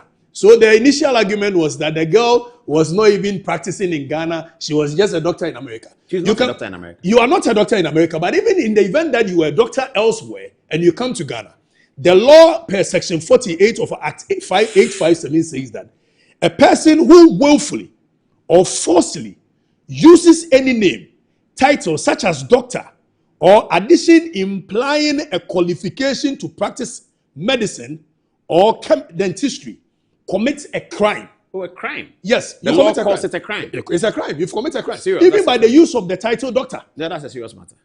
If you say that you're a medical doctor in America, even if she was, the fact that she's not undergone the processes that is supposed to let her integrate, you cannot call yourself a doctor in Ghana. Let alone you are not a doctor anywhere. Not a doctor anywhere on this planet, and you call yourself a doctor. That is a crime. Beyond that, let's go to Section 131 of Criminal and Other Offences Act, 1960 at 29. It talks about falsification of documents. Then you go to Section 151. It talks about forgery. All these things are crimes sitting in our books. And yet nobody is taking action. Why is nobody taking action?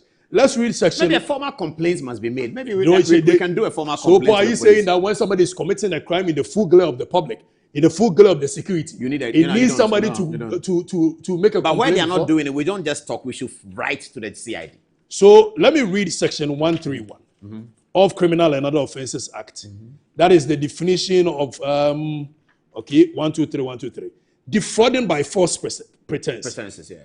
A person who by means of false pretense or by personation obtains or attempts to obtain the consent of another person to part with or transfer the ownership of a thing, or by a false representation of acting in accordance with the instructions, orders, or requests of the president or a member of the cabinet, commit a second-degree felony under subsection 1 of this act. But where are you putting this? Who is So I'm putting this about defrauding by false pretense. Who is she defrauding? The president? The president and the cabinet. Telling them that she's a doctor. If you can manage to get the president to appoint you onto such a sensitive board. As a doctor. As a doctor, when you are not. Yeah. That is defrauding by false pretense. A health professional with expertise in health insurance. Which she is not. She has never had anything. She defrauded the president. The highest qualification this girl has had is something they call HHE. What's that? That is home health assistance or something. Those that takes care of old men and women. Even that it must be done with the supervision of a medical practitioner.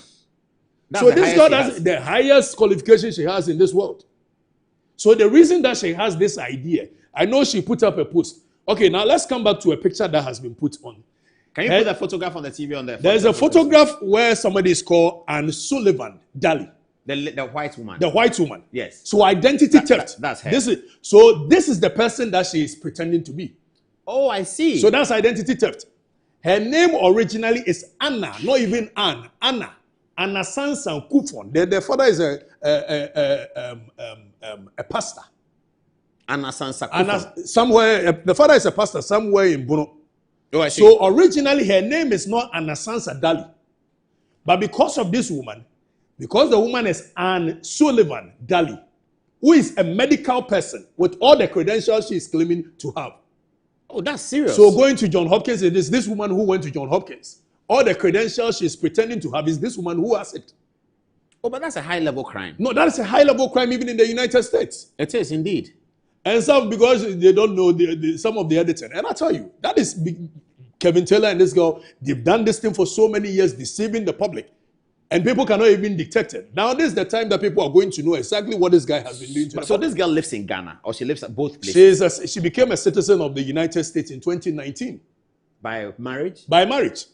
That marriage is still So she was married to one old man called Tim Daly, Tim Daly. But she will even lie to people that there is an actor called Tim Daly, Timothy Daly. She will lie to people that is the... No. She got married to an old man somewhere. But in the course of that is her private life, so I'll probably delve into it. Okay. My concern has to do with the things that borders on crime against our state. I knew all these things quite a few years back. So that most of the things that Kevin Jandam says about people is coming from this lady. It's coming from this lady when she gets into your corner and she it's gets towards blackmail. Blackmail. So those who don't pay are those that we hear about. Oh, they pay. Most times we hear about them. So they cannot even, they cannot even reduce it. So this girl was dating a nephew. Yes, the doctor. That is how come a nephew was put on the spot. And for so many months, allegations upon allegations were made. Meanwhile, up to today, they have not been able to present a single document to the national security or police that a nephew is a fraudster, and for that matter, he must be arrested. Even his hospital was affected, his business. So he goes on the assassination attacks using social media. Nephew is a criminal. Meanwhile, if you are talking about somebody that is a criminal, it's actually the guy in Kevin Taylor. So what they are is what they portray other people to be, being a fraudster. So the guy was dating a nephew. And in the course of dating, I think she got information that a nephew was getting into a deal with something called gold soup. Yeah, the gold soup. The gold soup. Yeah. Is it souk or soup? Souk. Okay, so they are supposed to meet Sami Jemfi with the gold board. Yeah. And this guy is closer to Sami Jemfi as well. I'm not sure about that. No, I'm giving you information. No, because I've checked. Whatever information I am giving you, information. Well, because I checked and the information was that they met on a flight. The flight. You think at this point somebody would like to associate herself with it? I checked before that they met on some flight, the USA Delta flight. Okay. Now, I was told that because at the time the flight had a problem, Sami Jemfi was trying to sue them. Okay. And I was at the airport at that time, so he spoke to me about it. So they said no, the lady was also on that flight. But you and believe, after that, they met Sami, once at some restaurant. You believe they've met once at a restaurant? That's what I was told. Really, once at a restaurant? Yeah, that's what I was told. Very nice. that you meet somebody on the flight and you meet once at a restaurant. No, they put a legal action together, so I think they were talking. But if you put a legal action together, you are talking, it's not going to be once at a restaurant. You certainly will have continuous conversations upon conversation. But that is not a substantive matter. Let's come back to the substantive matter. So this girl will then move you the same way he moved Anefi to Kevin Taylor, for Kevin Taylor to come at him. Assassinate you, character assassination, left, right, center. And when I heard that this girl had dated Anefi, that is how come I got to know that, okay, that is where my own started from. All this while, she has been my friend, even when we are no longer friends, as in being friends. I get it, yeah. You still talk to her every night. I still talk to her every night. Are they blackmailing Reverend Osu Bempa? I don't know about that. What I know is that... Are they blackmailing Nigel Gezi? I know they were very good friends. Nigel Gezi, Osu Bempa, and the lady, they were very good friends. I'm not too sure what they are. So is it conceivable that a reverend person is paying do they pay month? The blackmail man is weeks or month? Or I don't know about that. I'm saying that they were very good friends. Why do you say, why do you single out those names? Yeah, because those are the names that are popping up. People are sending me texts. People are sending you. Blackmailing Osu Bempa, is blackmailing Nigel Gezi. Okay. Schwarzenegger mentioned it. The lady herself, her video mentions those two names. And I'm hoping it's she not goes true, as far as Nigeria. You know what? There's a guy called Mike Ezronye, a Nigerian actor, affected, a victim of their circumstances, very criminal. But how does it's a criminal Taylor syndicate benefit from the blackmail? Of course, when the girl gets money, he gets a cut. Even if he didn't play any role, because it's not. Why will he not play any role? He announces on his show. He talks about it on his show, or they threaten that. I am saying they will threaten you behind the scenes that if you don't pay X amount, they will come after you. They will destroy your image. And most people don't want this kind of bad publicity. You know, big men at high places wouldn't want this kind of bad publicity. But some of us can survive it. You can survive. How does she do the amorous thing? She will say that I slept with you, or she will put a camera in her. I said Saturday I will show you. I can't wait. On for the record. I can't wait. This is serious. So, Paul, we are calling on the security agencies that we shouldn't treat this business as usual, where we think the president has revoked the appointment of an amateur issue. We must be able to investigate it. Use her as a scapegoat, as a deterrent for other people not to engage in, because it's becoming one too many. We did not arrest Dr. UN. But Dr. UN did not get to the position that this girl has gotten to. Dr. UN was giving fake awards. Giving fake awards is money from anyone. And you know that she says she's not practiced in Ghana. I am telling you on authority that this girl has been practicing in Ghana for some time. People have sent texts that she's been practicing in the hospital, but in an Nefis hospital, she was practicing there. Yes, in an Nefis hospital, she was practicing. She was. And beyond that, I am saying it on authority that this girl has been taking care of people in this country. Giving them medicine. Why are you doubting the fact that she was taking care of the president when they were in opposition? Because I saw the president with a doctor. I am saying that why are you doubting it? Paul, the fact that you saw something does not mean that it cannot be true. But this is serious. Yes, it's serious. Hey. It's serious. And that is criminal act. For me, I don't care about the kind of personal life she leads or she doesn't lead. Wow. And I wouldn't probably have talked about it if she did not get that kind of a sensitive position. That's what Efia said on her video, that she doesn't really I knew quite a few things, but it's of no concern to me. Yeah, she doesn't care. But now that they're going to put her on NHI, then that's it is something that bothers our nation. But she was on the same platform with President Mahama last year. Yes. The women's something. Yes. And apparently they were coming to do another one June. This year, yeah. And they have cancelled with the president. Yes, they were with now the president, then as candidates, now as president. And she's a very smart woman. For that, you can't take it away from her. Very smart. Except that she uses the smartness for the wrong things. How can we convince young people that is not the way to go? By first picking her, using her as a scapegoat, using her as a deterrent. Because if we don't punish her for this high-level crime, then we are endorsing this criminality. And if we don't punish her, then any other person will believe that probably this is the way to go. And in this country, you know the way we sweep things as though this is business. We've revoked her appointment. Let's all go to sleep and take the next thing and deal with it. I don't think this must be treated business as usual. I believe that this matter, we must delve into it. We must report it to the United States authorities. Because what she's done is a high-level crime in the United States. It is, yes. And she's a citizen of the United States. Misrepresenting yourself Misrepresenting is a high-level crime. Acting as a doctor. Yes. Taking care of people's health. Yes. When you are not trained for it. Claiming to have attended John Hopkins. Yeah, claim to have John Hopkins is the top criminal medical training. And you say that Ivy League university like that, you got 4.0 what? GDP. Oh, she has a great point in there. No, she says she got 4.0 GDP instead of GPA. She said GDP. Oh, she said GDP. Gross domestic product. She didn't know it's a GPA. I mean, even one of the certificates, I'm sure when we portrayed, she's written GDP. One of the certificates, she doesn't know it had Johns Hopkins University and underneath it, the University of Baltimore. Let me see this one. Projected. I think, no, there's one of them. No, they can read it there. They will tell us this is that one. One of the certificates, there was Johns Hopkins at the top. And because they don't even know what they are doing, at the end, there was University of Baltimore in the one certificate. So, Johns Hopkins, universities on one certificate. Johns Hopkins, Kakra, University of Baltimore, also Kakra. And one of them, she said, oh, I attended Temple University. Temple? Temple. That's a huge one. That's a very solid one, too. You know, I made application to Temple just a few months ago. Oh, I see. For law. For law, for my master's in law. Wow. And somebody says I went to Temple and I redirected and all that nonsense. So let's see what people are saying on the text message and then we'll continue the conversation. Should I start with Kobe? Antoinette, let me start with you. What are people saying? It's really, really getting hot in here. Someone is saying the HHH that you were talking about. He says he stays in the United States and it's called home health care. Those people go to people's homes to assist them with daily activities and they are not doctors at all. Now, Isaac Asumini says, Paul, I have always admired your presentation, but I think you should not give definite pronouncements on the criminality of the said doctor because those claims are a little bit more fraudulent than necessary.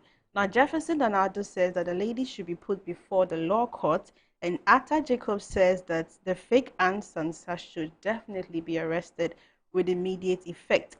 Now, concerning the Council of State, Real Maxby says that when you get a partisan council of state like the one we have now, what exactly should we expect? If Ghana were to be any serious country, the Council of State itself would have been dissolved by now. Now, Isaac Mann says that recent revocation of Dr. Anne Sansa Daly's appointment raises concerns about the vetting process of both the government and the national security agencies. The failure of the Council of State to conduct proper due diligence exposes a troubling lapse in accountability. Such appointment must be backed by thorough background checks to preserve the integrity of our institutions, and this, he says, is what the Council of State failed to do. Now, Jake Himanin Hassan is equally surprised. He says, Paul, you seem very shocked that this Council of State passed this lady. A Council of State that finds prima facie cases for people to answer with fictitious petitions can definitely do something like this. Now, Nanaya Komi Dancer says, I just love these two dudes. Which dudes are those? Apostle Paul and Okatechi. And Nanache lastly says, if he is right, that is, if Okatechi is right, that she was the physician to the president, then Ghana is indeed lucky that Mr. President is still alive. What do you have for us? All right, so from Adam Capito, he says, Taylor is claimed to be fighting against corrupt leaders in this country, not knowing he is always involving himself in grand corruption. Okatachi, God bless you. The noisy and violator of laws has been exposed. Hey, this Afrifa guy is really powerful. This is from Abinagifti. I see the Spirit of God with him in all that he is doing for Mother Ghana. Now Samuel Ofosuba says, the NDC fraternity, under the leadership of Mahama, is fully packed with fake degree holders, treacherous ex-military officers, and friends with charlatans, PhD holders. Ghana is sitting on a time bomb. I fear for the future of Mother Ghana. Now, Sahid Countryman says, a government held to ransom by a scrawny little fellow huddled in a basement overseas will always be exposed to ridicule.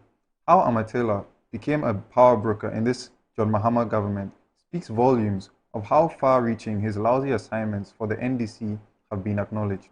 John Mahama feels too weak to weed out these leeches, already exposing his government to ridicule and disgrace. And finally, Stephen Tufor says, I really like these two gentlemen, Okatachie Efifa and Paul Adum Oche. I like them, Keke. I owe them lunchtime anytime they visit Philadelphia. Now back to you, Paul. This is where? Philadelphia. Oh, Philadelphia. Since Blemeza died, we don't go to Philadelphia. Okatechi, Charles Tetibwedi wants me to ask you a question that I don't want you to answer, but I have to respond to him. He says that please ask Okatechi whether the lady's physical appearance as we see is real. Odikru wants to know, he says. You don't have to answer. No. That's personal. I'm not interested in going into the personal. Let's stay on the criminality aspect of it. Yes. That is what matters most. Paul, now let's go to Ghana Web.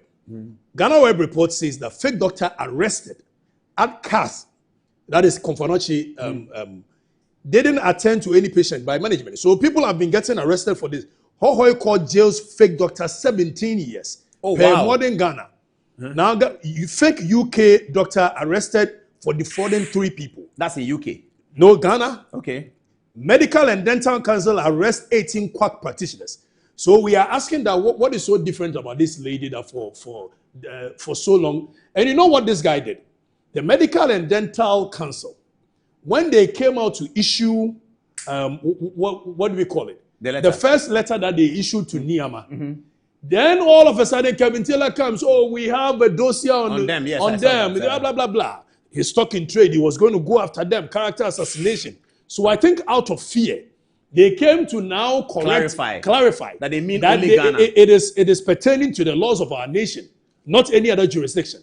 Now, what we are calling on the Medical and Dental Council to do is that this is a crime. They should not be afraid. They should go ahead and make sure the girl is arrested, prosecuted, goes to face the rigors of the law. Other than that, then the next time if they arrest any other person, they cannot have the moral temerity to be able to prosecute that person. Absolutely, yeah. Because they cannot. You couldn't arrest if this happens in the full glare of us, and you're not able to go after... the Attorney General should be interested. The Director of Public Prosecution should be interested. Well, I don't know if they will be. Because of politics? But the Medical Council, the Medical and Dental Council should be concerned. They should take the charge. They should lead it. Yeah, but they can report to the police and they might still need the Attorney General's office for the prosecution processes. And with all the enormous evidence that before... It's tremendous evidence. It's enormous evidence. What if she finds her way in America and you can't find her? Why can't you find her? In this world, if you want to, you can partner with other criminal investigative agencies, international agencies to be able to find her. It's like a global crime. It's a global crime. Because you are saying you are a doctor in America, taking care of people. In America. And you know, the thing about doctors, unlike lawyers, and why the doctor one is more serious is that people choose their lawyers, but people don't choose their doctors. Exactly. You go to the facility and she's there. Exactly. And she's giving medicine to you. And you trust the facility, you trust the circumstance, or you see her on television. She's on television doing a medical program saying that I'm Dr. Ansan Sadeli, I'm Dr. Ansan Sadeli, I'm Dr. Which is even a crime. Even if she was not administering any medication or that alone is a crime. The misrepresentation. Yes, it's a crime. Because you are getting people to believe it. So even by doing that, somebody goes to her or takes her number and says that, are you Dr. Ansan Sadeli? Please, my child is so and so, I saw your TV. Then he says, go and take chloroquine, go and take malaria tablets, go and take that. That's so serious. No, it's serious crime. So I don't think we must sweep it under the carpet. I believe that Medical and Dental Council. Oh, but I'm sure that, with the swift action that the government took to remove her from the board, I think that they will be very interested. It should go beyond that. Or it should go beyond that. But I'm very worried about this person. And when I come out with a Saturday version, it will leave the country in shock. Wow. Yeah, it will leave the country in shock. There's a lot more. A lot more. And the kind of information I have, not just about the girl, but in the course of... But how will that help those being blackmailed? How can we rescue them? Well, some of them is so sensitive that I can probably not put it outside. No, not to put it. How do we rescue them? Are they going to continue to be blackmailed? The only way they can be saved is when probably we take her to... prison. I don't know whether the courts, but if we present this evidence against the girl, then the courts will decide. It's the court that can make such pronouncement. But I'm saying that... But if she's gone to court and she's on trial, she can still give the so-called blackmail material, whether it's video or whether it's text. She can give it to Taylor Jandam to publish it. Well, if he publishes it, it's also a crime whereby he... And don't forget, there's a terminatory jurisdiction of this court, where if something does not even happen within the territorial jurisdiction of the court, but the effect is felt here, we have the courts of this nation can sit on the matter. You know it. So if in the event that Kevin Taylor thinks that he's not within the confines of our territory, and for that matter, he can sit in America and do what he wants. When the impact is felt here, per the cybercrime, whatever that we have, we can still get him whichever way it means. If only we have the political will. How many years do you know that they've been working together? In fact, since I befriended, that was somewhere 2019, we went... Before COVID? Post-COVID. Before COVID. Before COVID, sorry. Yeah. Pre-COVID.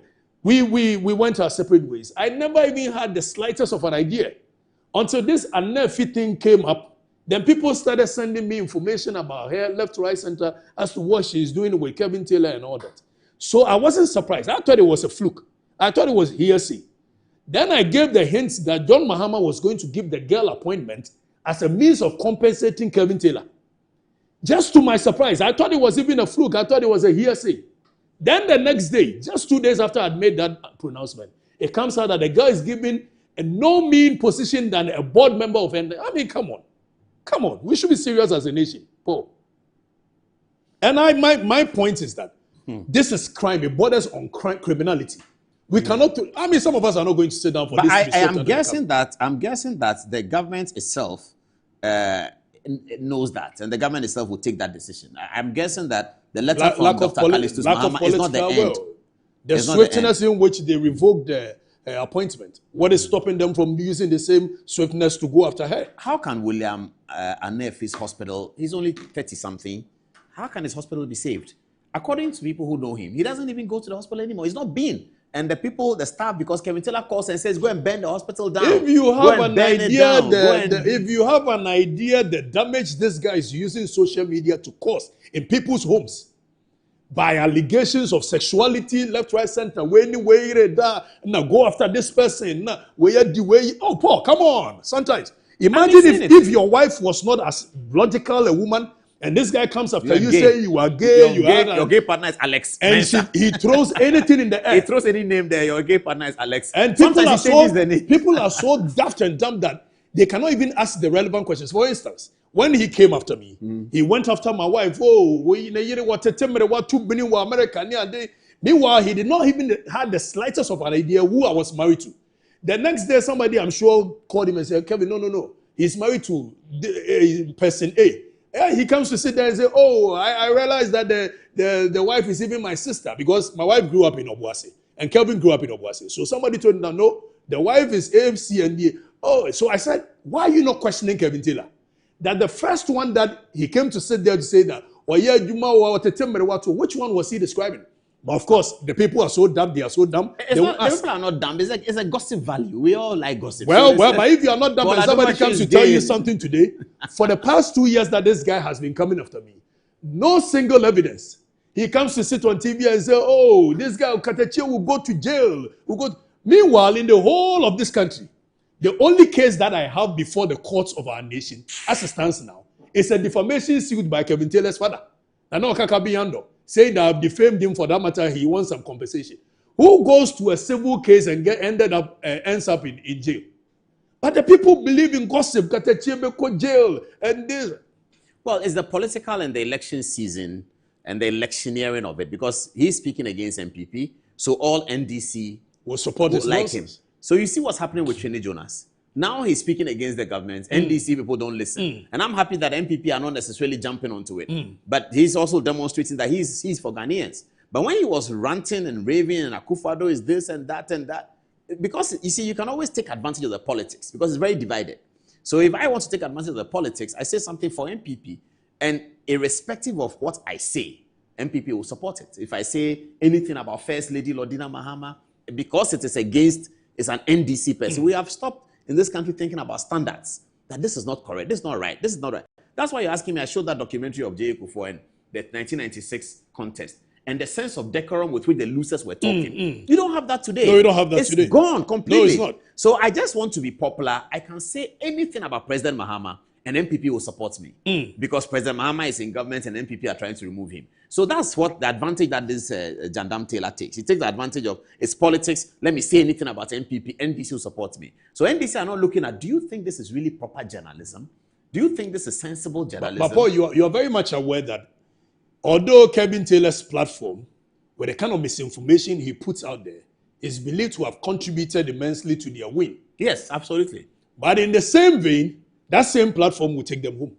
Mark it on the wall. Well, I don't know whether they will be. I don't know. No, it's the same vein. That same platform will take them home. But it's really terrible. It's very really, terrible. Really terrible. You see, for those who love journalism and want to see journalism as a verified job or as a job that is coming from research, something intellectual, we used to read Chronicle and we read Crusading Guide and all that. I mean, he's not doing journalism. This guy is just doing political. But it's not even sophisticated, and it's mistakes written. If you ask him to speak one paragraph of something sensible, he doesn't have it. And because he mixes language, he uses tree small, then he uses English, and it's all about insults, and then people are watching, they are laughing. But those who are laughing, I believe we must echo this. I know for a fact that this government will not work. They will not take action on this lady's act. Criminal. I'm sure they will. No, they won't. No, it's not that. It's the states will, the police will. She has people in higher places that will cover her. I know that for Is it because of blackmail?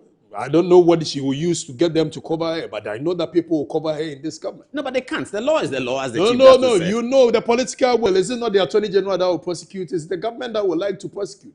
And the Attorney General has the power to say that we are not interested in this case or that case. Or Yeah, so we have to write to the CID and let the Attorney General say, I'm not interested in this case. Then we know what we have. Well, maybe you can, I wouldn't want to waste Oh, no, we can because there is enough lawyers, evidence for the Attorney General. We can get lawyers to write to the Attorney General, bring this to his attention, and we can demonstrate that in 2 years, the Attorney General has not done anything about it. Or in 2 years, the CID evidence. Then when we hear that CID has arrested a quack doctor somewhere, then we take them on. Because the state is not the government. The state is the state. And the Attorney General is the principal legal advisor to the government. But the Minister for Justice is for the state. But Paul, come on. You are talking about text. This is text. No, but so the what reality differs. These are people who are micromanaged by the political class. Once you write and they don't do it, right, then they have lost their rights to do another one. In fact, they have lost their right to exist as a state organization. Right. Because if you're a state organization as a criminal investigations department of the state of Ghana, and you are told about this, and this is in line with prosecutions that you have done for the last 60 years. Right. We have been prosecuting quack doctors. And she's no different from the people that have been prosecuted. prosecuted. If we write to you CID, the CID commissioner is Lydia Donko, who is quite well respected. She's a lawyer, and not a lawyer of any mean repute. She knows her law. Right. And if this letter falls on her table, and we start calculating the time, and she says, I can't do anything about it, then the CID would have lost its moral to go after any other person, so that will be the citizens' role. The role of the citizens will be to bring it to their I agree with you. So let's go through that route. We are going to do that. Let's give them the benefit of the doubt that when we do this is awful. This is completely awful. No, it is. It is. It's 10 past 11. 16 past 11 actually. Let's take a last round of text messages and then we'll be bringing this to a close. How shall I start, Kobe? Kobe, they say you first. Thank you, Paul. So Michael Ankapong says, Katachib, please make sure you take your security very serious because we can't trust the security system in this country, given the manner your phone was seized and kept in the custody of the CID. You're one of the most patriotic Ghanaians we have in the country. Keep it up, man of the moment. Now, Kwabena Mark says, the Council of State body itself should be questioned for not properly checking up on her credentials as what she claimed to be. Now, Bafo Frank says, the irony, Council of State is intelligent enough to establish the prima facie case against the CJ, but can't do same against a fraudulent fake doctor. Now finally, Augustine Asari Donko says, Dr. Baumia always advised the NDC to spend time to read. If they had read a little about this native doctor lady, we will not have involved ourselves in this disgrace. What do you have for us, Antonio? Yeah, so Richard is saying those calling for the arrest of this lady should forget about it because it will never happen. If this lady is arrested, then it's probably that the president is trying to resign. Countryman says there are too many fraudulent persons parading themselves in the corridors of power with self-engineered credentials in the likes of Ansansa Daily, aka Dr. Daily, Tanko Rashid Computer, aka Dr. Rashid Tanko. He says people are digging into the professorship of the economic advisor to the vice president, Sharif Khalid, and great for public scrutiny and accountability, disgraceful for the below average pay-as-you-go John Mahama government. Obroni says, two media stalwarts, this is so interesting. I am loving every bit of the program and enjoying this all the way in Texas. Thank you for tuning in.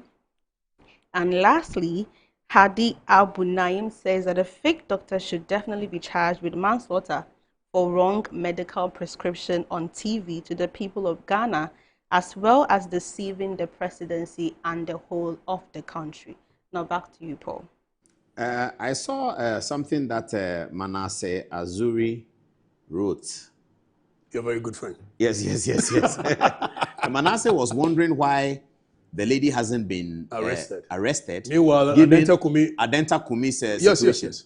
That Adenta Kumi was quickly put behind. So exactly what I'm saying. Political will. The lady has not been arrested. I'm just trying to find. Yes, Manasseh wrote and said, Adenta Kumi is charged with publishing false news. Daily's false news actually misled and embarrassed the government. Or is the law against only members of the opposition and their affiliates? This borders on. But is there somebody sending me text that somebody says Kevin Jandam actually defended her that she was a doctor in the US? Yes, he did. He did? Yes, he did. Didn't he know that's fake? Until he had the egg, because I mean, he was trying to use that as a means of scaring people. He actually threatened people. Threatening people and say, you go to jail. You go. Meanwhile, the best at it is defamation. And defamation suit, nobody goes to jail for defamation suit. But this guy, because the people that listen to him probably will not know what constitutes defamation. He say, oh, we will serve them. They will go to jail for defamation. I mean, are you serious? I believe that there must be free legal education to the Ghanaian populace. That is how come that on my show, Paul. Yes. I try as much as possible that most times I break the law down for the people to know. Other than that, there's too much misinformation about who goes to jail for what. It's as though almost every matter that goes to the court. People don't understand the difference between civil and criminal. I believe that we must do But maybe Kevin Jandam doesn't understand it. He doesn't even understand it himself. He's just talking. He doesn't because there was a case concerning myself and his father in the court. They say you go to jail. Where we've not even gotten to the substantive matter. We are the application stage and prelims of it. But this guy comes to sit there and say, oh, by 28, meanwhile 28 a term 2 days ago. By 28, we'll make a declaration, you'll get this. So he himself does not But he is the one who is standing trial for contempt of court. That's criminal. He has a warrant on him. Yeah, that's a quasi-criminal situation. Exactly. I'm very disappointed. So he's been in Ghana twice. Paul, let me use this opportunity to debunk a certain falsehood that these people have put in the public space for so long, where they make it look as though I don't have education credentials and I go around, I stayed in Gimpa for 10 years without... Did you not study as a fanspin? So on record. So the last time I called out this guy, what's his name? The late... Sampiyali. Yeah, Sampiyali's son. Chris. I was on the fanspin campus with Chris. All this while Chris is an astute NDC person and he's not able to tell his people that this guy is an fanspin guy. So beyond a fanspin, I have a degree in public administration from Gimpa. It is there for anybody to verify. I sat in the same classroom with Kasum Sonari and other hosts. Beyond that, I have masters in international relations and diplomacy. From Gimpa? Yes. Now I am pursuing LLB in Gimpa. Beyond that, I have other plans to pursue other educational lawyers. So but if anybody... What are you answering? What have they been saying? Well, they make it look as though you have some questionable credentials when it comes to education. So you cannot question other people's own. You think if I had anything untoward hidden, I probably will have the temerity to be able to do what I'm doing. Let anybody who wants to go after my educational credentials, go after it. The records are there to check. Yeah. I don't really care. But I'm not going to, nobody's going to intimidate us or coerce us into silence. We are going to speak out when it comes to anything that bothers us. People want to know Saturday, how did they see the program? Where? Oh, for the records. Social media. So Facebook and YouTube. Facebook. Yeah, for the records. So just say for the records. For the records. On Facebook. Yeah. And you get it. Apart from yours, the most popular show in Ghana. No, yours is the most popular. Yours is the most popular. You are my senior. I have to bring it to an end, viewers. We have a lot of conversation to have after the camera is gone. Things that we cannot say here, but we have a lot of information. I'm very sorry for the guy in Jubilee House. I know him personally. He's a good friend of mine. I hear that he's someone in security, not just Jubilee. Yes. He can't even sleep. Every day he gets a call that if you don't do this, you bring more money. Kevin Taylor will do. They're just doing that to him. And he's a very high-profile appointee in Jubilee. So somebody sent a message and said the person that replaced Ansansa Deli on the Yes. I think that person should give me his first fee. Oh, Dr. York. Dr. York. But for the expose of me coming out, they would Ghana would have not been able to benefit from such a brain. But I'm sure that the government were not aware. It is the expose that you did. No, of course. They were not. They were not aware. They know her, but they didn't know that this is the They were not aware. They did no background check, nothing, because of the Kevin Taylor effect. And Kevin Taylor is the one ruling this nation. He backs and John Mahama is running. I don't think that's true. I believe it. I'm saying it. No, I don't think that's true. Most of the decisions that are taken by this... No, most of the decisions that are taken by this government is because Kevin Taylor spoke about it. Like what? He calls on CID, arrest this person, do this, do that. You from today, just pay attention and see. That anytime this guy comes to sit on his platform and he's insulting and calling on somebody, the next minute the person is shaking. He will go. But I've heard her say that the FDA lady should be fired. She has not been fired. No, I'm saying that most times this government, they act on the instructions of Kevin Taylor. I don't think Kevin Taylor is more powerful than the Kevin Taylor is more powerful than the Council of State. I don't. That is how come the Council of State is supposed to perform a certain function, But they will not perform that function because Kevin Taylor recommended I think they just overlooked it. Why would they overlook it? They didn't think that anybody will be lying that she's such a doctor a sensitive up until that top level. Paul, don't underrate the power of Kevin Taylor on the president and almost all the ministers of this country. Don't underrate it. I don't think so. I am saying pay attention today. Onwards from today, pay attention. Anytime that guy backs on his platform, the whole government machinery starts shaking. The whole government, including the president. I don't think so. Paul, I'm saying something. You pay attention. Let the public tell you. Go to the public and ask them. How will the public know? The public knows that anytime Kevin Taylor comes to sit down and say anything, the next minute the government is shaking and doing it. Like what? How can you come and say, even the medical and dental he went after them. Yes. The moment the guy came to put something down, they wrote then something. They come to clarify. I was quite unnerved by that. So why are you explaining? But why are you doubting me? But that's not government. A that's whole medical state and dental institute. council. A whole state. You think that if there was nothing coming from somebody at a higher place, that because Kevin Taylor has spoken, you should do A, B, C, and D, they would have come to clarify? They wouldn't have. But if a whole state institution will be shivering because somebody says we have a dossier on you, when it's actually all palpable lies, nothing short of lies. All the things. Tell me one single person who has gone to jail or her appointment has been revoked because Kevin Taylor made a certain expose. Most of the things that this guy puts there, if you put it to the test of law, it cannot stand. No, at all. Zero. It cannot stand. So most often this guy, that's why they are afraid. The program that he runs, he can't run it in Ghana for one day. No, he can't. Because the kind of suit that will come against him, he can't handle it. But you see, he knows that people don't have what it takes to probably come to America and take legal action. Oh, he's getting there. His address is now known. Documents have been sent to his house. He has received it. So his address is known. And maybe he doesn't know what's coming. We are taking a different route. Yeah, he doesn't know. We are taking a different route. Because he's a local The Ghanaian lawyers in America are getting worried, especially after this Ansansa. The group of Ghanaian lawyers in Washington, D.C., in New York, New Jersey, they are getting very worried. I am more concerned to begin to take action. I am more concerned about the terrorism aspect of his act. That's also part of it. No, it's very worrying. One day this guy will say something, go after this person, beat him, burn down the hospital, burn Paul. Paul is gay, do this. That is terrorism. You are using a platform that was built by somebody to incite. Meanwhile, you can't do that thing in America. You cannot incite those things in America. You will be arrested. And if you did it in Ghana, you will not survive one day. Well, it may be in Ghana he will survive under this government. Other than that, how can we use the national security to protect somebody who has a court warrant on him? Yeah. I mean, he can get away with these things here. Well, I heard that there was a particular minister who was very unhappy when he came the first time. But he came the second time and they did the same for him. They probably didn't tell that minister. He came the second time. The minister was saying that, hey, this guy cannot be here. He has to go. He came the second time and did the same for him. If he comes the third time, will you know? Oh, yeah, I'll know. Okay, we'll deal with that. I'll know. Okay, viewers, I can't go Thank on you, now, Paul. even though tomorrow is... But Okatachi says Saturday, please. What time again? 5:30? Saturday, I start at 8:30. 8:30, Saturday at 8:30. In the evening, 8:30. Just before we hit Soho on Saturday night. Saturday night will be at Soho, isn't it? You'll be going to Soho? Yeah, and Where is that? Soho is at the airport shell. You know, some of us coming from the village, we don't go to places like that. And it does still be at Soho on Saturday night. Oh, that's my very good friend. Yes, T-Bread will be there. Soho is going to pipe on Saturday. T-Bread, what's that? Some guy called T-Bread. He doesn't want people to know his name. All right, viewers, thanks for watching. See you, thank you for having me. On Saturday night. Saturday, 8 o'clock on for the 8:30 for the records. 8:30 for the records. After that, let's jam it away. Sunday is church day. We go to church. Thanks for watching. Good night.